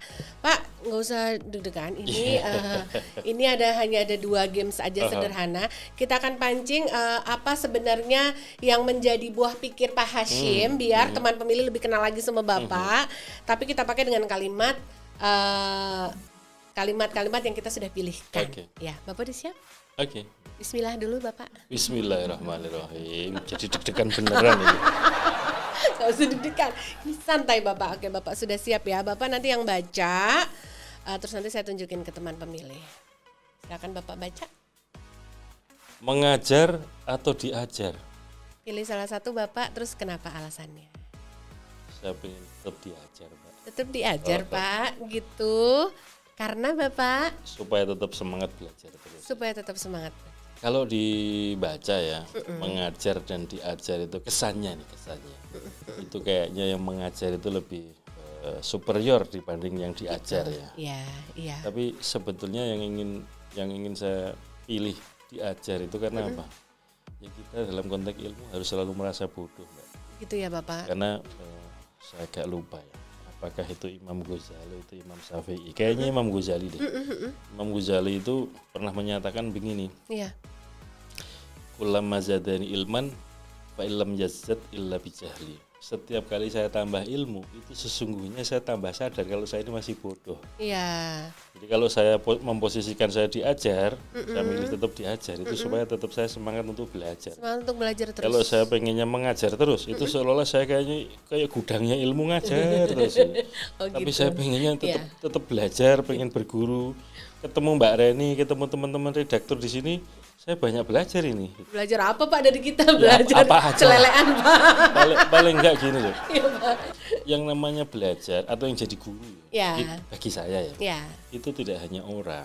Setiap peristiwa kehidupan itu adalah guru yang baik buat kita. Iya, betul. Dan setuju. Yang namanya pengalaman pribadi, masing-masing pribadi masih punya pengalaman ya. Itu juga satu pelajaran. Dan tidak semuanya kemudian kita memandang sebuah peristiwa atau tampilan orang itu secara negatif. Kadang-kadang kan ada istilah ya, dilarang kita membuat penilaian berdasar covernya saja ya. Karena apa? Kadang-kadang kalau kayak gitu kita berprasangka negatif, prasangka buruk. Padahal mungkin covernya agak gimana gitu, tapi isinya ternyata luar Ternyata biasa. iya. Makanya itu kalau kita tetap bersemangat untuk tetap mau diajar, ya tadi seperti semangatnya Imam Ghazali, kalau kita belajar ya, tambah ilmu, itu sebetulnya membangun kesadaran baru bahwa kita ini masih bodoh dan harus banyak belajar. Masih haus lagi akan ilmu dan mau tetap semangat belajar ya. Itu point of view-nya ya teman pemilih. Sekarang kita yang kedua, Bapak baca lalu Bapak pilih ya. Yang mana? Kayak ngeri-ngeri ini. Enggak lah, silakan Pak. Memilih atau dipilih? Iya. Memilih atau dipilih? Bapak Hasyim Asyari. Yang mana Pak? Sekarang untuk masa depan. Apa aja lah pokoknya. Nanti kan diceritain kenapa Bapak milih yang mana. Aduh, ini pilihan yang sulit Mbak Reni. Memilih atau dipilih? Ayo Bapak, bisa Bapak. Kalau sekarang ini ya, kalau sekarang ini dalam konteks pemilu, saya levelnya masih pemilih. Memilih ya Pak. Jadi yang namanya di pemilu ya, itu ada 2 daftar nih, daftar pemilih dan daftar calon. Nah, dari saya dewasa dalam kepemiluan ya, maksud saya memilih jadi pemilih pertama kali, sampai sekarang itu saya masih posisinya di daftar pemilih. Belum pernah masuk daftar calon. Entah suatu ketika jadi daftar calon presiden atau apa kan belum tahu. Tapi sementara sekarang ini masih memilih Mbak. Memilih ya Pak. Karena posisi saya masih daftar pemilih, Baik. belum di daftar calon. Logis sekali. Ya itu ya pilihannya ya teman pemilih ya Pak. Itu hanya ada 2 itu. Tapi tadi kebetulan ada pertanyaan yang masuk Pak. Karena selama kita proses syuting ini kita juga buka pertanyaan di IG story KPU RI di Instagram. Dan ada salah satu pertanyaan yang masuk dari siapa kakak namanya? Tadi dia menanyakan, nanti kita sapa siapa penanyanya. Dia bertanya, Pak ini pertanyaan agak serius, nggak apa-apa ya? Nggak apa-apa. Nggak apa-apa ya? Harus serius. Pemilu ini serius. Pemilu serius, podcastnya kan nggak harus serius ya Bapak. Nah Pak, pertanyaannya dari kakak Irma Stray ya. Beliau menanyakan, Bapak apa sih perbedaannya kenapa undang-undang pemilu sama undang-undang pemilihan tuh dipisah? Singkat gitu gimana Bapak? Saya sebetulnya nggak bisa jawab ini. Masa? Soalnya gini. Bapak Hasyim Asyari. Gini loh Mbak. Undang-undang itu kan wilayahnya bukan KPU yang bikin. Iya. Undang-undang itu yang punya wewenang adalah pembentuk undang-undang, yaitu DPR dan Presiden. Nah kalau bagi saya kalau ditanya apakah tetap harus dipisah atau tetap atau mestinya jadi satu? Kalau menurut saya jadi satu. Intinya begini, mari kita lihat azas pemilu dan azas pilkada. Azas pemilu itu ada langsung, umum, bebas, rahasia, jujur, adil ya. Terus disingkat luber jurdil. Kemudian kita buka undang-undang pilkada. Apa azasnya? Sama, langsung, umum, bebas, rahasia, jujur, adil, luber jurdil. Kalau azasnya sama, itu artinya untuk memilih atau mengisi jabatan-jabatan public officer ya, atau pejabat publik atau pejabat politik kenegaraan yang lewat election ya, azasnya kan langsung dipilih langsung oleh rakyat. Intinya apapun namanya dikenalnya election, pemilu atau pemilihan itu ya. Mestinya dalam pandangan saya ya cukuplah dijadikan satu undang-undang. Satu juga nggak apa-apa. Yang penting sudah mengatur semua aspek dari 2 hal itu ya Bapak. Iya betul. Nah itu ya Mbak Irma Stray, mudah-mudahan bisa menjawab ya. Bapak sebelum kita lanjut ke sesi seru berikutnya, Pak kita punya ada sesuatu yang kita pengen Bapak lihat nih di TV. Waduh, ini bikin deg-degan lagi. Kita mau tahu pendapat Bapak soal gambar ini. Nah Pak Hasyim, ini kita mau lihat. Kita mau ajak Bapak lihat gambar ini. Teman pemilih kelihatan ya. Nah Bapak ini ada foto Bapak nih sebenarnya. Ini Bapak lagi ketiduran, ada yang fotoin. Terus di sebelahnya ini di grid gitu Pak, digabung sama tulisan di balik truk. Di bak truk. Bak belakang truk. Semoga rasa lelahku berbuah berkah. Pak, capek banget ya Pak. Capek banget ya Pak. Gini Pak. Ini tahun berapa sih Pak foto ini Pak? Saya agak lupa ya. Udah beberapa tahun kemarin ini ya. Tapi kalau ngelihat gantengnya masih standar. Amin. Capek banget ya ini ya Pak ya. Gini. Ya saya masih manusia biasa ya. Artinya ya pasti ada rasa lelah, ada capek, ada ngantuk, ada lapar. Nah kalau sudah yang namanya lelah, ngantuk itu menyerbu, bagaimanapun obat yang paling mujarab ya tidur. Tidur. Memejamkan mata walaupun sesaat, yang penting bisa lelap ya. Entah 5 menit, 10 menit, 15 menit, kalau bisa lelap itu habis itu fresh seger kembali gitu. Iya, betul Pak. Nah, Betul. dan kalau dilihat ini kan kayaknya sedang santai, dan itu hari-harian saya lah, sarungan Iya, ya. Pak. Pakai Iya sarung. nih, Bapak tuh kan emang ke-publish di banyak foto itu memang akrab familiar dengan Ya, ini ya, itu salah kostum satu sarung. salah satu busana nasional kita kan sarung sama batik ya, kebetulan pakai baju batik, pakai sarung, dan ya namanya lelah ngantuk ya, adanya di situ ya udah nyandar aja di situ gitu. Iya, Yang betul. penting fungsional ya. Iya, Yang namanya penting tempat fungsional. ya, Ini tempat di kursi loh Pak ya, ya. ya, yang namanya tempat tidur itu tidak harus kasur, Mbak. Iya Tempat sih, tidur kan iya. tempat untuk tidur. Kalau di situ walaupun kursi bisa untuk tidur, ya itu tempat tidur gitu. Iya. Nah, kebetulan saya lupa ini yang bikin siapa ya. Ini dibikinin ya Pak, di grid gitu Iya, ya. saya nggak mungkin kan tidur bikin sendiri, Mbak. Jadi saya ini termasuk orang yang sering melakukan perjalanan darat ya. Iya. Nah, salah satu hiburannya itu kalau kebetulan ketemu truk yang di bak truknya itu ada tulisan-tulisan itu, banyak Lucu-lucu pesan, ya, Pak. banyak. Jadi kalau Kadang-kadang kita menyentuh hati betul, ya, Pak. kalau kita baca itu kan ada yang ungkapan rasa hati gitu ya, ada yang cerita fakta, ada yang doa, ada yang respon terhadap situasi kekinian. Iya, gitu. betul. Nah, kebetulan kok dapat yang pas ini. Semoga rasa lelahku berbuah berkah. Intinya gini, Mbak. Kita ini hidup yang mau kita cari apa sih? Iya, Iya kan, berkah ya, Pak. membawa yang kita cari kan keberkahan ya. Iya. Barokah itu apa itu namanya? Kalau dalam bahasa Arab itu apa sih barokah? Barokah itu ziyadatul khair. Ziyadatul khair itu bertambahnya kebaikan. Jadi sebisa mungkin, misalkan ya katakanlah saya mengajar atau saya menjadi penyelenggara pemilu, anggota KPU. Iya. Tugas KPU itu kan sebenarnya dua ya. Pada dasarnya KPU ini lembaga layanan. Ya, kalau kita baca undang-undang pemilu, KPU ini lembaga layanan yang target layanannya itu target grupnya dua, melayani pemilih dan melayani peserta pemilu. Iya. Nah, yang berikutnya, pemilu pilkada itu kan kita pahami sebagai arena konflik yang dianggap sah Iya.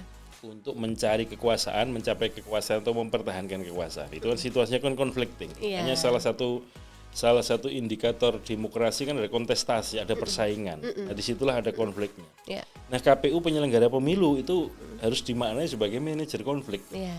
Betapa lelahnya gitu, Mbak. Kursinya terbatas, peminatnya banyak. Banyak. Pasti lelah. Pemilihnya juga banyak kan. Pasti. Karena layanan itu, lembaga layanan kita harus tetap tersenyum walaupun capek, walaupun lelah. iya. Supaya tetap terjaga karakter senyum kita ya, mewakili karakter kelembagaan. Kalau lagi capek ya tidur dulu lah supaya nanti bangun itu senyumnya tetap fresh. Iya, tetap Kan kuat kadang-kadang lagi. ada yang senyum itu by design gitu kan. Iya, iya, Ada yang kayak dipaksakan, ada senyum kecut gitu kan. Nah, makanya supaya fresh, tetap lillahi Biar ta'ala tulus dari hati. senyumnya. Iya, Iya. senyumnya tulus itu ya. Kalau capek istirahat dulu lah. Iya betul, itu kunci utama itu. Pinter-pinternya mengukur ya Pak. Betul. Kalau Yang emang tahu kita lelah. lelah, capek, lapar kan kita sendiri. Betul, betul. Dan betul. ada saatnya kita harus istirahat sejenak. Ya, betul. Itu sebagai pengingat nih. Betul, dari makanya Mas. kerja harus keras ya, Ya. maksudnya kerja keras, bertanggung jawab, dan semuanya ini kan dalam rangka tiada lain dan tiada bukan ya, itu mencari keberkahan. Iya, amin. Semua harus kita niatkan seperti itu ya teman pemilih ya, jangan sampai kelupaan. Nah, kita udah lihat reaksi Pak Hasyim sama foto yang satu ini. Sekarang kita Kalau saya balik Mbak Reni, Kenapa, kalau Pak? Mbak Reni lihat foto ini komentarnya apa? ngakak dulu Pak, ngakak dulu. Aduh bisa baik gitu, ini ngepas banget di situ gitu ya Pak ya. Ini soalnya memang karya-karya apa teman-teman driver truk itu memang Betul. lucu-lucu Pak, kreatif-kreatif gitu, Masuk kekinian istilahnya itu kadang-kadang. dari dulu itu kan istilahnya karya airbrush ya. Iya. Jadi cat yang bukan kayak cat poles tapi Enggak. memang yang disemprot itu. Iya. Itu karya seninya luar biasa, terutama yang bak truknya terbuat dari kayu. Iya, gitu ya Pak ya. Benar. Tulisannya itu Hiburan kok Pak. jadi buat hiburan jalan. memang. Hiburan seneng.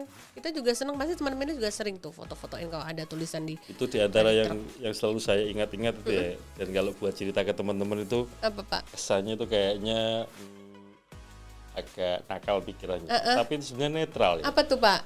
Di tulisan bak truk yang saya ingat itu lali rupane eling rasanya. Lupa wajahnya, ingat rasanya. Itu kalau itu salah satu tulisan di bak, iya bisa konotasinya kemana-mana. kan bisa negatif bisa positif. Tapi kalau kita denger itu aja kan kesannya Udah geli ya Mas Pak. Hasim ngomong apaan ini? Padahal itu saya kulaan atau ngambil dari tulisan di Baktrek gitu. Pasti pernah lihat juga ya teman pemilih ya pasti itu. Itu kayak gini loh Mbak Reni, misalkan ya Mbak Reni suatu ketika berkunjung ke satu daerah, disuguhi kopi gitu kan. Lupa namanya kan, lupa gitu. Bentuknya, Tapi ingat rasanya. Pahitnya ngebekas gitu misalnya gitu. Oh kalau yang Saja, Arabica rasanya begini, kalau yang ini kok ada agak asem-asemnya. Iya betul. Kalau apa itu namanya, kopi yang mahal itu apa Mbak? Luwak. Tuh, kopi luwak, oh lebih begini. Kopi kucing ada nggak ya? Enggak. Itu sebuah ide. Ya itulah teman pemilih, kita udah lihat reaction Pak Hasyim dengan foto itu tadi. Sekarang kita mau ajak Pak Hasyim untuk main game lagi, karena kita mau gali lagi cerita pemilu yang pernah dialami Pak Hasyim dalam segmen NKCTP. Nanti kita cerita tentang pemilu.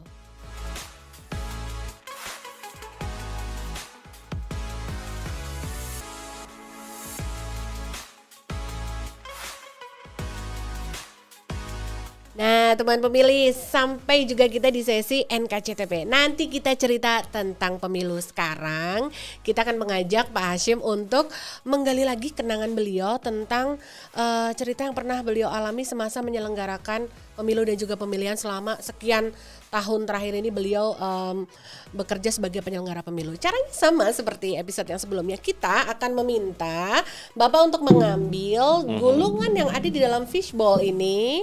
Cuma nanti Bapak ambil, ada beberapa ya Pak, ambil satu, Bapak baca, tunjukkan. Nah nanti Bapak langsung keingetnya pengalaman apa kalau lihat kata-kata itu? Mangga. Yang buka Mbak Reni aja, saya deg-degan ya. Saya bukakan ya, nih teman pemilih. Saya akan membukakan yaitu, apa nih? Terkenang. Terkenang, nah beberapa detik Bapak pikirkan kira-kira pengalaman menyelenggarakan pemilu apa yang ini, Pak, kalau bisa untold story nih, kalau bisa yang impress banget gitu mengandung kata terkenang ini, tapi itu kayak belum pernah diceritain ke forum gede apa gitu. Mangga tuh Pak. Saya jadi penyelenggara pemilu di antara yang terkenang ya. Saya pernah dinyatakan sebagai tersangka. Tersangka apa Pak? Tersangka apa itu? Ada dua peristiwa ya. Pada pemilu 2019 saya kira sudah jadi public story lah ya. Semua orang tahu gitu bahwa ada pengurus partai politik yang nyalon DPD ya. Waktu itu kan MK membuat putusan bahwa pengurus partai politik itu nggak boleh nyalon DPD. Nah, situasinya ketika putusan MK itu muncul, yang bersangkutan itu sudah jadi masuk DCS, daftar calon sementara ya. Nah, kemudian pertimbangan kita ini lanjut atau enggak, jadi DJT, daftar calon tetap atau enggak. Nah, karena MK menyatakan begitu kan kemudian dinyatakan TMS ya, tidak memenuhi syarat untuk DJT. Nah, itu pada kesempatan itu saya sama Mas Arief Budiman ya, Mas Arief Budiman waktu ketua KPU, saya divisi hukum, itu dinyatakan tersangka seingat saya di Barreskrim Mabes Polri, tapi kemudian pemeriksaan selanjutnya dilakukan oleh di Reskrim di Polda Metro Jaya. Nah, itu yang 2019. Itu yang keinget ya Pak. Yang 2020 peristiwa Pilkada Bovendigul, kan ada calon yang masuk kategori mantan terpidana ya. Tetapi durasi waktu sejak dinyatakan statusnya bebas murni atau sudah mantan terpidana, sudah selesai menjalani semuanya itu, kan ada putusan MK harus durasinya 5 tahun ya, dengan masa pendaftaran. Nah, durasinya ini belum mencapai 5 tahun. Nah, daftar. Oleh KPU Bovendigul dinyatakan MS. Sudah kita kasih bintek dan segala macam, tetap di MS kan. Mau tidak mau kan kemudian kita ambil alih nih. Kemudian kita nyatakan TMS. Nah, disitulah juga lagi-lagi saya sama Mas Arief Budiman juga dinyatakan tersangka oleh Polres Bovendigul. Jadi itu di antara yang terkenang. Terkenangnya bikin deg-degan. Emang makanya itu kan. Aduh. Kalau Memang betul Mbak Reni, di Undang-Undang Pemilu itu konstruksi hubungan antar lembaga kan KPU selalu ya. Ya. Kalau digugat atau disengketakan ke Bawaslu namanya terlapor, Ya, termohon. termohon. Kalau ke digugat MK. di MK namanya termohon. Ya. Kalau ke PT UN, Mahkamah Agung kan tergugat. Ya. Kalau diadukan ke DKPP jadi teradu. Semuanya itu yang kita mohonkan itu jangan sampai jadi tersangka dan seterusnya. Amit-amit ya Pak ya. Jangan Makanya kalau ada pertanyaan terkenang begitu inget ternya itu udah langsung Iya. memorinya ketarik Iya. gitu. Iya. moga-moga nggak kejadian lagi Semoga deh tidak gitu. kejadian lagi. Amin amin. Ayo Pak kita lanjut cerita lain Pak. Mudah-mudahan lebih nggak yang ada terternya Pak. Mudah-mudahan. Ketemu Pak. Bentar, dalam banget ya. Tidak sedalam samudra Pak. Lebih dari perasaan. Ya. Oke saya bukakan. Yang kedua, Pak produser ngangkat Pak. Oke. Nanti ya. kita bikin stand up comedy lagi. Kayaknya saya berbakat. Podcast komedi jadi ya. Iya, oke. Mudah-mudahan ini membawa kenangan yang lebih seru. Kaget. Ya, teman pemilih baca. Kaget. Apa ya Pak yang langsung keinget kalau dengar kata-kata kaget? Mangga Pak.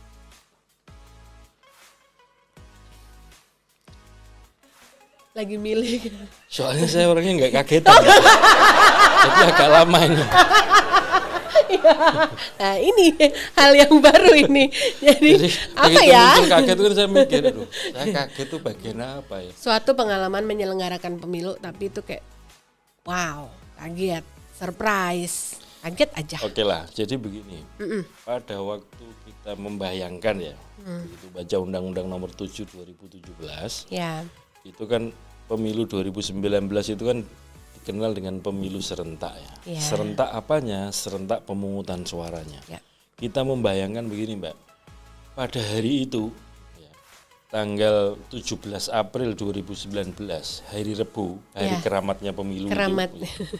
itu dalam durasi 6 jam, mulai jam 7 pagi sampai jam 13 waktu setempat ya, karena Indonesia kan ada 3 wilayah, Ya. Indonesia Timur, Indonesia Tengah, Indonesia Barat.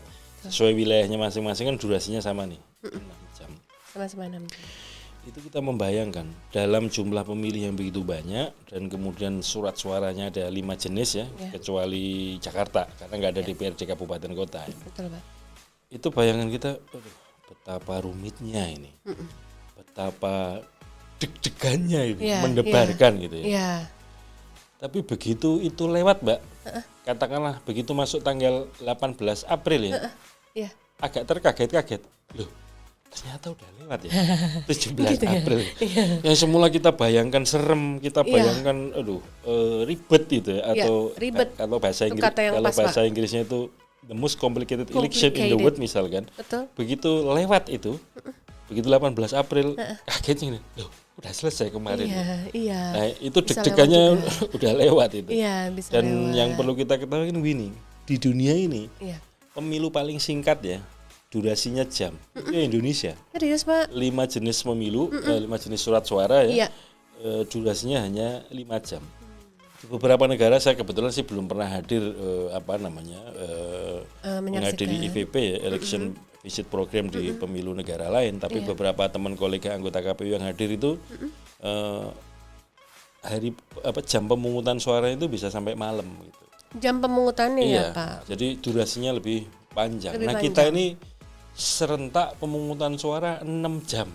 6 jam. Dengan 5 jenis surat suara itu kan bayangannya ngeri kali ini. Iya. Tapi begitu lewat tanggal 17 tuh kagetnya gini. Loh, Iya. sudah lewat ya, sudah selesai. Iya, Itu, Mbak ternyata Eni. bisa juga lewat ya.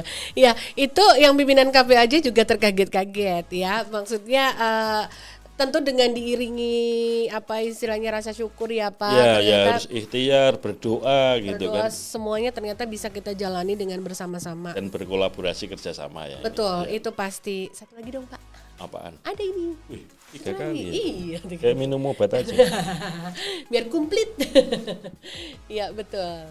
Nah sambil kita mau lihat nih ya teman pemilih, ya kita akan bacakan dulu yang udah dipilih nih, kayaknya yang ketiga aja udah. Silakan Bapak. Lucu. Nah, sebelum Bapak bercerita, teman pemilih jangan lupa loh, untuk yang belum subscribe harus subscribe dulu akun YouTube Komisi Pemilihan Umum Republik Indonesia supaya bisa mendukung semua media sosial KPU RI untuk bisa memberikan update informasi kepemilihan, terutama ikuti terus di podcast KPU RI ya teman pemilih ya. Jangan lupa subscribe karena subscribe itu gratis. Pak, udah keinget belum?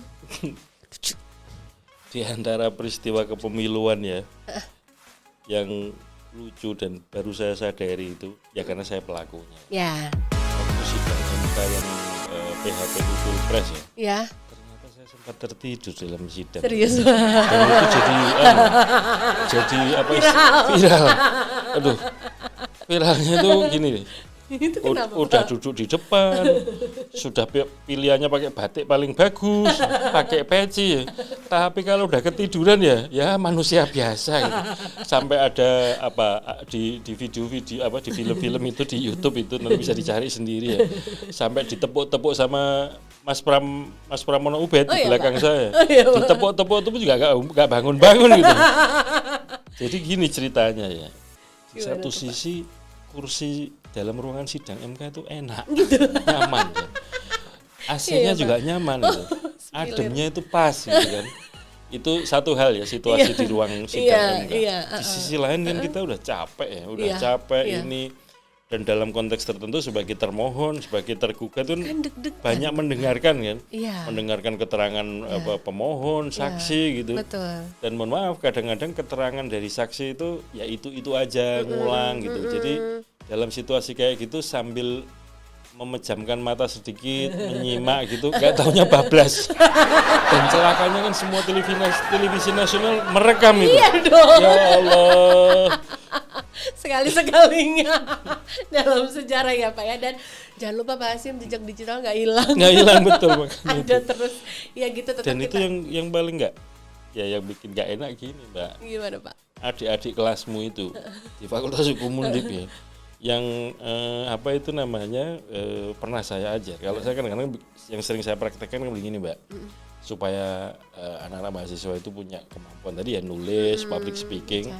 Saya kuliah di pertemuan pertama, pertemuan kedua itu kan semacam kontrak belajar ya. Oh iya. Kita satu semester mau belajar ini, bukunya ini, kurang lebih capaian-capaian yang mau kita capai ini.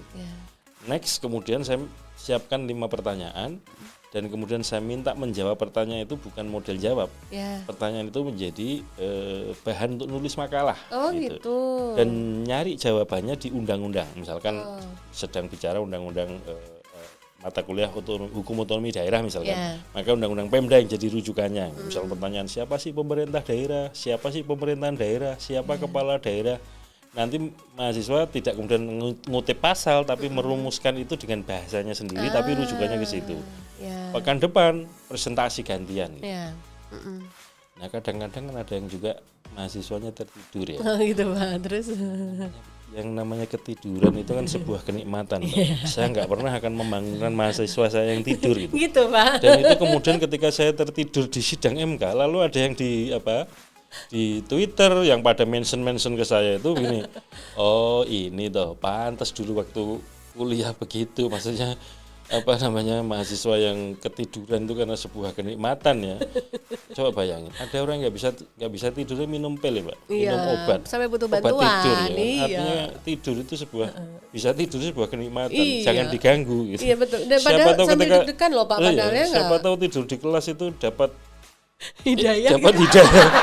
Dapat ilmu dalam mimpinya kan nggak tahu kan. Apa mahasiswa tidur di kelas? Makanya ya sudahlah, saya nggak berani Mbak.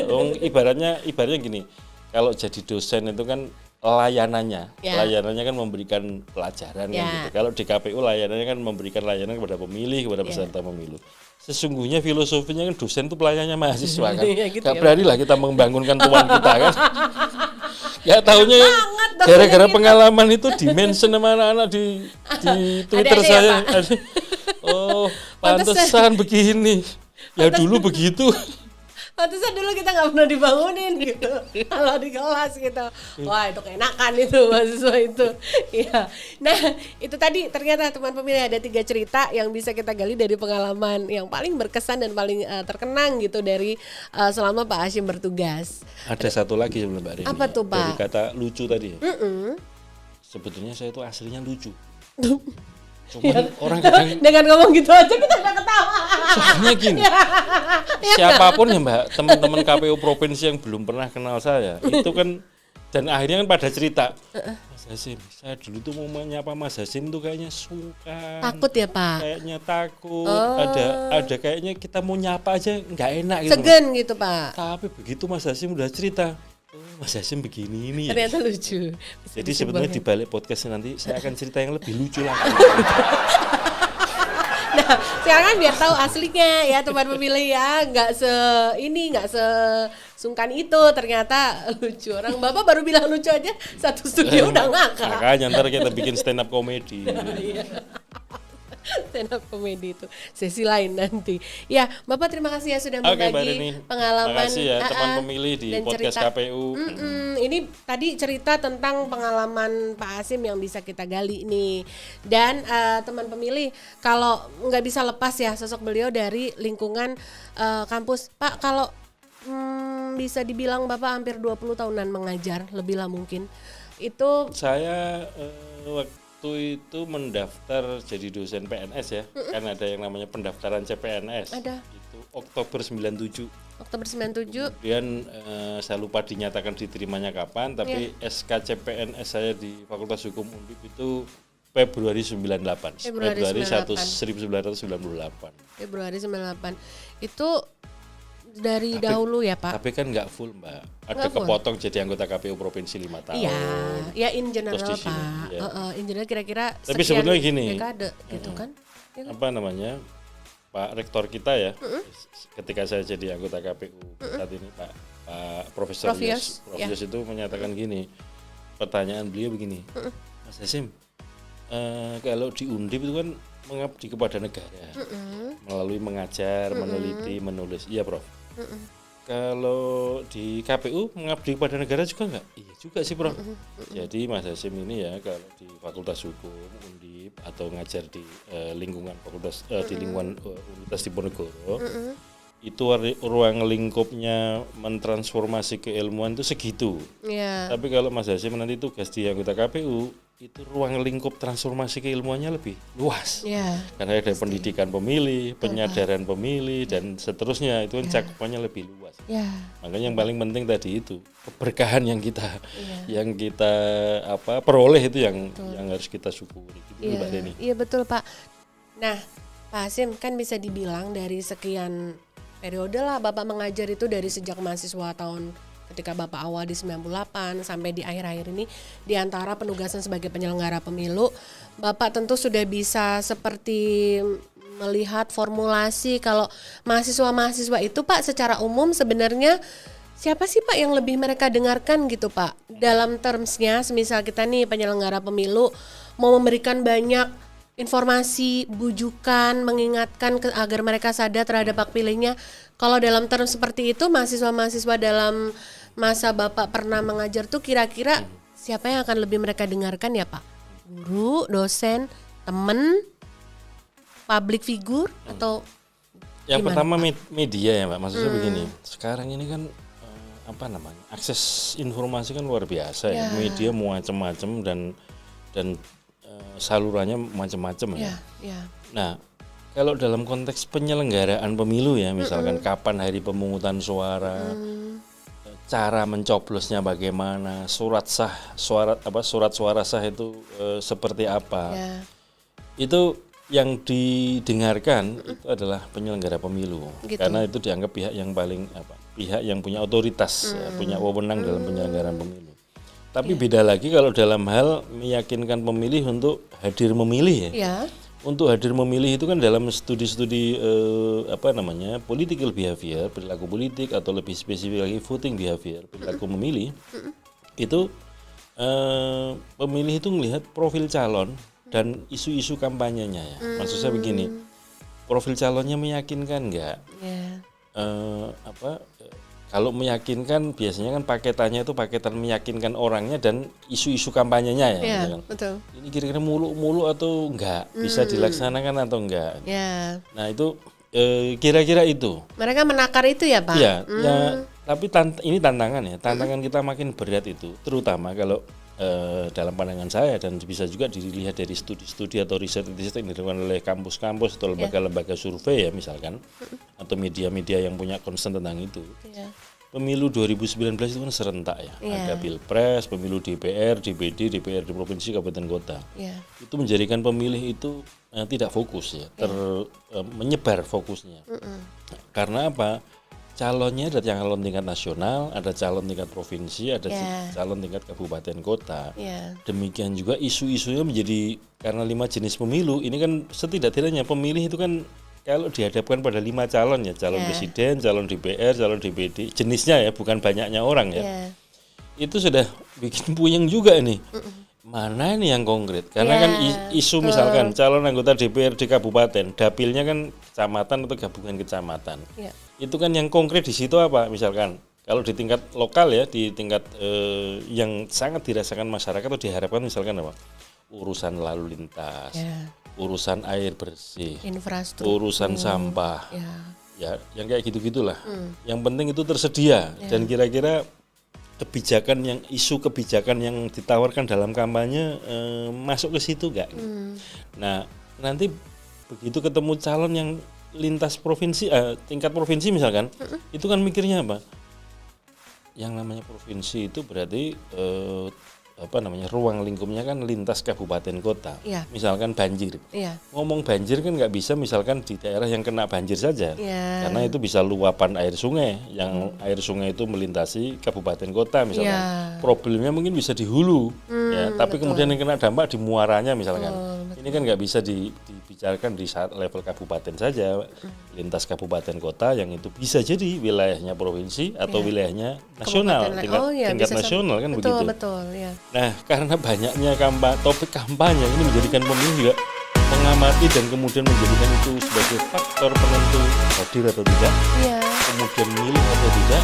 Nah itu jadi sebagai contoh gini Mbak Reni dan teman pemilih ya, memilih pemilu dalam DPD itu sebenarnya kan sederhana dibanding dengan lebih rumit menghadapi surat suara pemilu DPR dan DPRD ya. Tetapi faktanya ya, surat suara tidak sah paling tinggi itu surat suara DPD. Itu jadi pertanyaan. Nah, ini harus dikaji, harus diteliti supaya apa? Ke depan ya setidak-tidaknya bagi KPU itu kalau membangun strategi sosialisasi, strategi pendidikan pemilih, itu berbasis kepada data-data yang ada tadi. Gitu. Misalkan kita ini kan pasti punya peta ya, tingkat partisipasi nasional, provinsi, kabupaten, kota, bahkan kalau di breakdown bisa sampai tingkat TPS gitu ya. Termasuk surat suara TPS surat suara tidak sah itu ada di mana. Dari situlah kemudian jadi bahan untuk merumuskan strategi sosialisasi pendidikan pemilih. Ya semuanya harus setara informasi yang disampaikan. Tetapi ada fokus-fokus tertentu, ada titik tekan tertentu gara-gara apa? Oh di sini surat suaranya tidak sahnya tinggi. Ini harus dapat katakanlah menjadi target grup yang diutamakan misalkan. Itu bisa menjadi begitu. Itu yang penting. Tapi saya jadi ingat gara-gara Mbak Reni tanya kira-kira yang didengar siapa gitu ya. Itu pernah saya baca poster di kampus itu tulisannya kira-kira begini. Kalau muadzin mengumandangkan adzan udah nggak didengar mahasiswa ya. Tapi kalau dosen yang memanggil itu didengarkan mahasiswa, pertanyaannya apakah yang jadi muadzin harus dosen kan? Itu artinya apa? Dalam sih Pak. Itu artinya apa? Ada tokoh, ada orang yang kemudian kalau beliau berfatwa atau memberikan informasi itu dianggap benar gitu ya. Oleh karena itu dalam konteks ini KPU juga harus mampu memetakan dalam konteks tertentu di sini yang dianggap tokoh yang berpengaruh apa? Oh tokoh agama. Oh di sini guru. Oh di sini tokoh adat.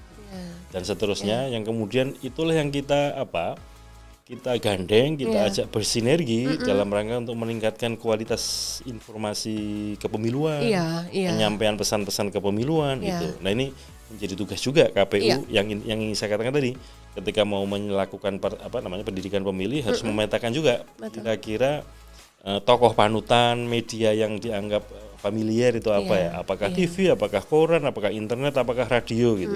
Kalau bayangan saya ya, dan riset-riset menyatakan kayaknya masih radio, Mbak. Masih sih, Pak. Soalnya apa? Sambil tiduran masih bisa dengerin, Mbak. Kalau TV kan nggak mungkin sambil Harus pakai merem. mata ya, Pak, Kan harus ya? pakai Iya. mata. Iya, betul. Nah, kalau radio Ada itu. visualnya, Dan kemudian kita masih punya Radio Republik Indonesia Masih. yang stasiunnya di banyak tempat dan jaringannya di banyak tempat. Misalkan saya pernah ke Papua ya, RRI di Jayapura itu daya jangkaunya sampai Australia gitu. Serius, Pak? Ya, sehingga kemudian itu bisa menjadi strategi misalkan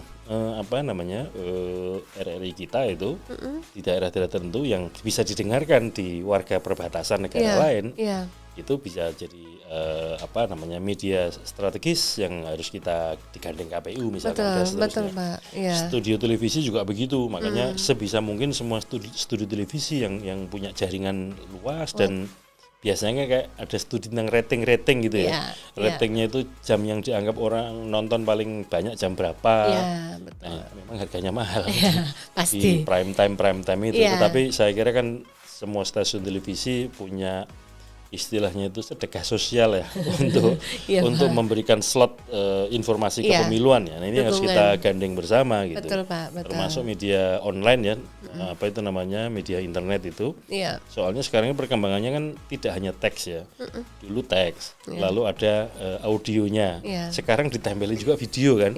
Walaupun untuk online dalam bentuk kantor-kantor berita, kanal-kanal berita itu tidak hanya teks, ada audio visualnya sekarang. Itu kan juga itu makin unggul lah itu. Nah, semuanya kita harus ajak kerjasama. Gitu. Betul. Itu sebagai tambahan nih untuk pengingat, terutama teman pemilih yang sebagai penyelenggara pemilu ya, untuk lebih menggali juga kreativitas untuk menyampaikan informasi. Tadi yang kita underline sebenarnya untuk kalangan mahasiswa, tapi juga bisa atau anak muda, tapi bisa juga berlaku untuk seluruh masyarakat pemilih di Indonesia. Kalau mahasiswa kan tadi saya sampaikan, Mbak, dosennya yang suruh adzan supaya pada datang ke masjid. Catatan penting. Nah, Pak Hasyim, masih bicara soal lingkungan di sekitar kampus tadi nih, karena kita tadi ngomongin adik-adik mahasiswa. Kalau sekarang kan lagi ada program nasional, Pak, untuk kampus untuk Merdeka Belajar ya, Pak, programnya. Kalau di lingkungan kampus ya tentu saja jadi kampus Merdeka Belajar. Kira-kira kita ada kontribusi apa ya, Pak, KPU untuk di program nasional ini? Oke. Ini kan menteri-menteri kita muda nih, Menteri Pendidikan Kebudayaan Mas Nadiem ini muda, orang muda ya. Kemudian dalam lembaga-lembaga pendidikan yang di bawah Kementerian Agama, menterinya juga muda, Gus Yakut ya. Nah, ada kebijakan boleh dikatakan relatif baru ya, yang namanya Kampus Merdeka Belajar itu. Kalau kita baca, kita telusuri, ternyata ada komponen-komponen kerja praktek ya, atau magang, yang itu proporsionalitasnya juga termasuk tinggi. Nah, dengan begitu maka teman-teman di kampus itu kemudian berusaha keras untuk membangun jaringan kerjasama dengan berbagai macam lembaga. Nah, ternyata di antaranya yang favorit itu KPU, Mbak Reni. Oh iya, Pak. Karena KPU ini kan sifatnya nasional ya. Kita punya unit kerja di tingkat pusat, di tingkat provinsi, di tingkat kabupaten kota gitu, mudah disapa, mudah dijangkau ya. Ya, terutama teman-teman yang berbasis pendidikan hukum, pendidikan ilmu sosial gitu ya. Itu di antara yang dibayangkan tentang kerja-kerja praktek atau magangnya itu di KPU gitu. Maka kemudian kami sampaikan, kalau ada teman-teman dari kampus ingin membangun kerjasama, kita sampaikan begini, tidak cukup menjadi pemantau saja, tapi harus menjadi bagian dari penyelenggara pemilu. Caranya bagaimana? Yang pertama, di tingkat universitas kita bikin MOU dengan KPU pusat ya, yang kemudian bisa di breakdown pakai perjanjian kerjasama untuk topik-topik tertentu, diantaranya sebagai penyelenggara pemilu KPPS. Karena setidaknya dengan begitu, ini kebijakan umumnya kira-kira begini. Karena bayangan kita nanti situasi pandemi COVID juga masih potensial terjadi, maka para penyelenggara diharapkan juga usianya muda, segar, sehat begitu, dan makin hari well informed ya, pengetahuannya memadai. Nah, di antara yang strategis ya bekerja sama dengan teman-teman kampus gitu. Sehingga nanti deploy-nya pendistribusian mahasiswa tugas itu berbasis KTP masing-masing. Gitu. Karena untuk jadi penyelenggara KPPS ya, itu kan harus warga setempat sesuai KTP-nya. Dengan begitu maka teman-teman mahasiswa yang tugas jadi anggota KPPS masih bisa milih.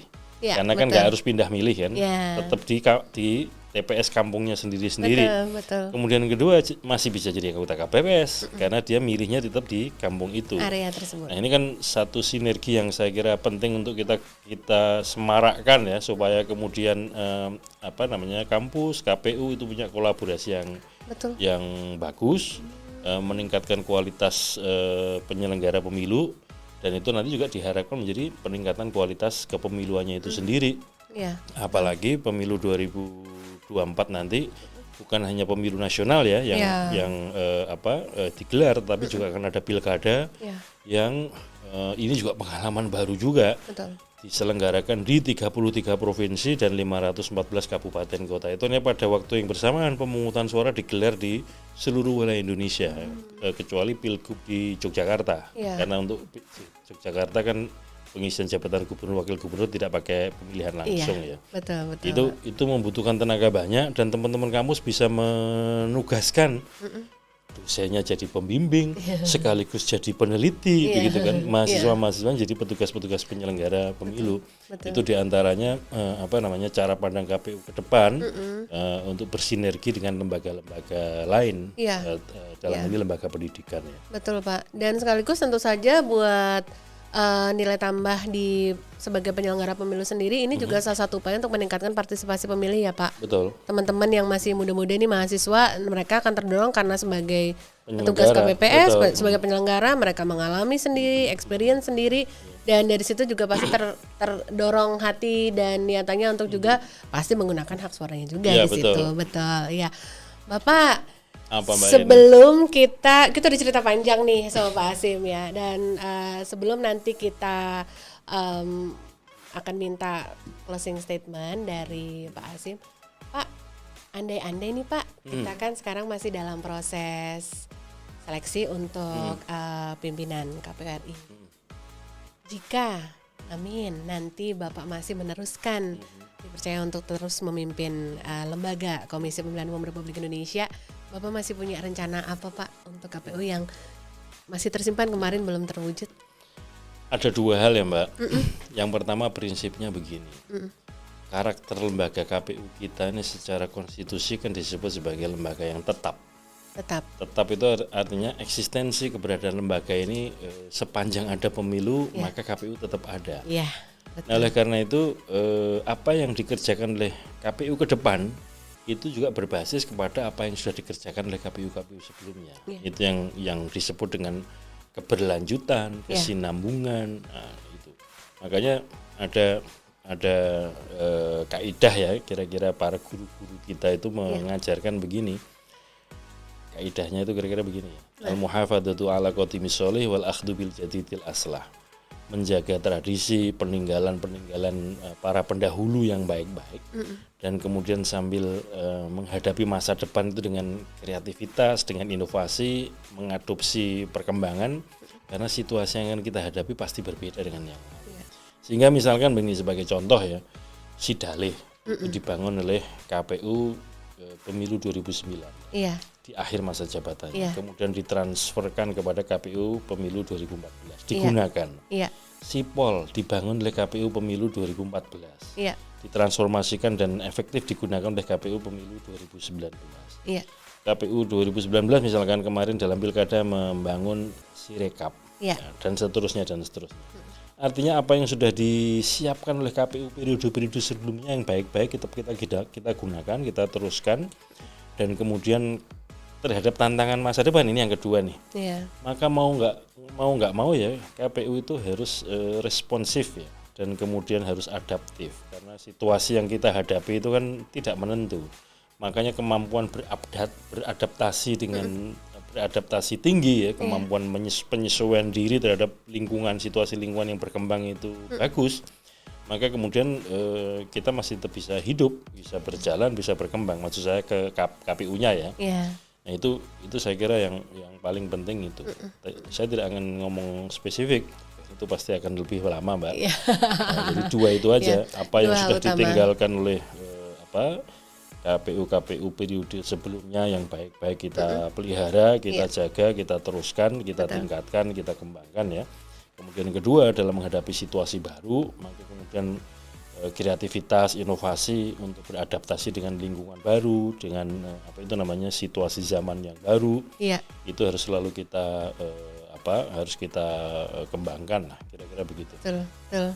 Sudah ketangkep ya teman pemilih ya. Bapak sebelum sebentar lagi kita closing, Bapak ajak dulu dong teman pemilih untuk subscribe dulu kanal YouTube KPRI. Silakan Bapak. Teman pemilih podcast KPU, silahkan kunjungi kanal YouTube KPU. Jangan hanya berkunjung, tapi harus di subscribe supaya kemudian makin kokoh lah ini. Kanal YouTube podcastnya KPU buat kemanfaatan kita semua teman pemilih. Amin, subscribe ya, karena subscribe itu gratis teman pemilih ya. Bapak dari tadi itu di sini tuh ada buku nih, Pak ini. Ini gini Mbak. Ini apa sih Pak? Ini tuh coba, ini tulisan siapa pengarangnya tuh kelihatan kan? Ini juga nih. Yang ungu juga. Bapak ini apa sih Pak? Cerita dong Pak, ini ada nama Bapak ini di sini. Ya, jadi yang ungu ini buku judulnya Konsolidasi Demokrasi ya. Kajian tentang pergulatan politik pemilu di Indonesia. Ini kebetulan yang menulis saya. Ini bukan tulisan baru sebetulnya, tulisan lama tapi dibukukan dan diterbitkan 2019 kemarin. 2019 ya Pak? Isinya ini kajian-kajian yang saya lakukan mulai dari pemilu 99, pemilu 2004 sampai pemilu 2019 termasuk pilkada-pilkada di dalamnya. Gitu. Termasuk tentang tadi mengkaji tentang perilaku memilih. Kemudian sistem pemilu yang ramah perempuan, kemudian pengembangan sistem daftar pemilih dan seterusnya lah. Saya tulis di sini ya. Nanti ini saya sampaikan kepada Mbak Reni untuk perpustakaan KPU. Terima kasih banyak Bapak. Bisa dibaca lah. Ya. Kemudian yang satu lagi yang dinamika negara hukum ini terbit tahun 2021 ya, Oktober kalau nggak salah. Masih baru atau banget Agustus ini, Bapak. ya. Ini juga sebenarnya bukan tulisan baru, kumpulan tulisan yang lama-lama, tapi kemudian terpilih gitu ya, maksud saya. Dipilih yang kira-kira topiknya berhubungan, terutama berkaitan dengan negara hukum, relasi negara, hukum dan masyarakat di Indonesia. Saya mencoba memotret itu. Buku ini kemarin sih saya tidak dijual di toko Mbak. Belum dijual Saya Bapak? cetak sendiri, saya bagikan kepada teman-teman di kampus. Jadi teman-teman kampus itu di perpustakaan universitas atau perpustakaannya Fakultas Hukum dan FISIP, insya Allah ada buku ini. Ada ya Pak ya? Dan kemudian saya bagikan juga kepada kolega-kolega teman-teman KPU provinsi, kabupaten kota gitu, untuk ya tambah-tambah bacaan gitu. Karena sekali lagi tadi kita ini harus masih banyak belajar. Nah itu tadi teman pemilih, kalau teman pemilih juga ngerasa perlu, ingin banget baca buku ini, coba komen di live chat posisinya ada di mana, nanti kita kasih tahu posisi terdekat buat bisa baca buku ini. Bapak terima kasih ya sumbangsihnya untuk perpustakaan KPRI ya. Dan tentu kita juga senang banget ya teman pemilih hari ini bisa ngobrol spesial sama Pak Hasyim sampai menggali buah-buah pikir beliau dan kita bisa mengenal beliau lebih dekat. Bapak satu pesan untuk teman pemilih dong Bapak di luar sana terkait nanti kita mau menghadapi agenda besar pemilihan 2024 nanti. Silakan Bapak. Nah, teman-teman pemilih podcast KPU, pada dasarnya pemilu itu intinya ada partisipasi ya. Dan di situ juga tergambarkan ada kolaborasi, ada kerjasama. Nah, oleh karena itu pemilu kita 2024 maupun pilkada 2024 itu kayaknya kurang asik kalau teman-teman nggak ikut serta. Asik. Apakah jadi penyelenggara, apakah jadi pemilih, atau siapa tahu jadi calon-calon anggota DPRD, DPR yang muda-muda gitu. Oleh karena itu siapapun, terutama teman-teman pemilih muda, teman pemilih mahasiswa, saya mengajak dan mengundang kita semua bekerja sama, berkolaborasi, karena kerja-kerja kepemiluan itu yakinlah tidak hanya tugasnya KPU, dan KPU tidak mampu bekerja sendiri. Kita harus bekerja sama, harus berkolaborasi, berkoordinasi untuk berpartisipasi dalam penguatan demokrasi kita di Indonesia. Saya kira itu. Terima kasih teman-teman pemilih. Saksikan terus, ikuti terus podcast KPU, dan jangan lupa subscribe channel YouTube-nya podcast KPU. Iya. Terima kasih Mbak Reni. Iya, terima kasih Pak Hasyim atas pesannya buat teman pemilih. Mudah-mudahan teman pemilih dapat mengingat selalu ya pesan ini untuk kita bareng-bareng nanti menyukseskan pemilu dan pemilihan 2024. Terima kasih sudah menyaksikan kanal YouTube Komisi Pemilihan Umum Republik Indonesia terkhusus untuk podcast KPRI. Untuk Pak Hasyim juga terima kasih sudah datang. Teman pemilih, simak ya episode berikutnya. Kita akan tayang kembali nanti secara berkala dengan tamu-tamu yang juga nggak kalah seru dengan tamu kali ini. Podcast KPU RI terdepan bicara kepemiluan. Sampai ketemu lagi.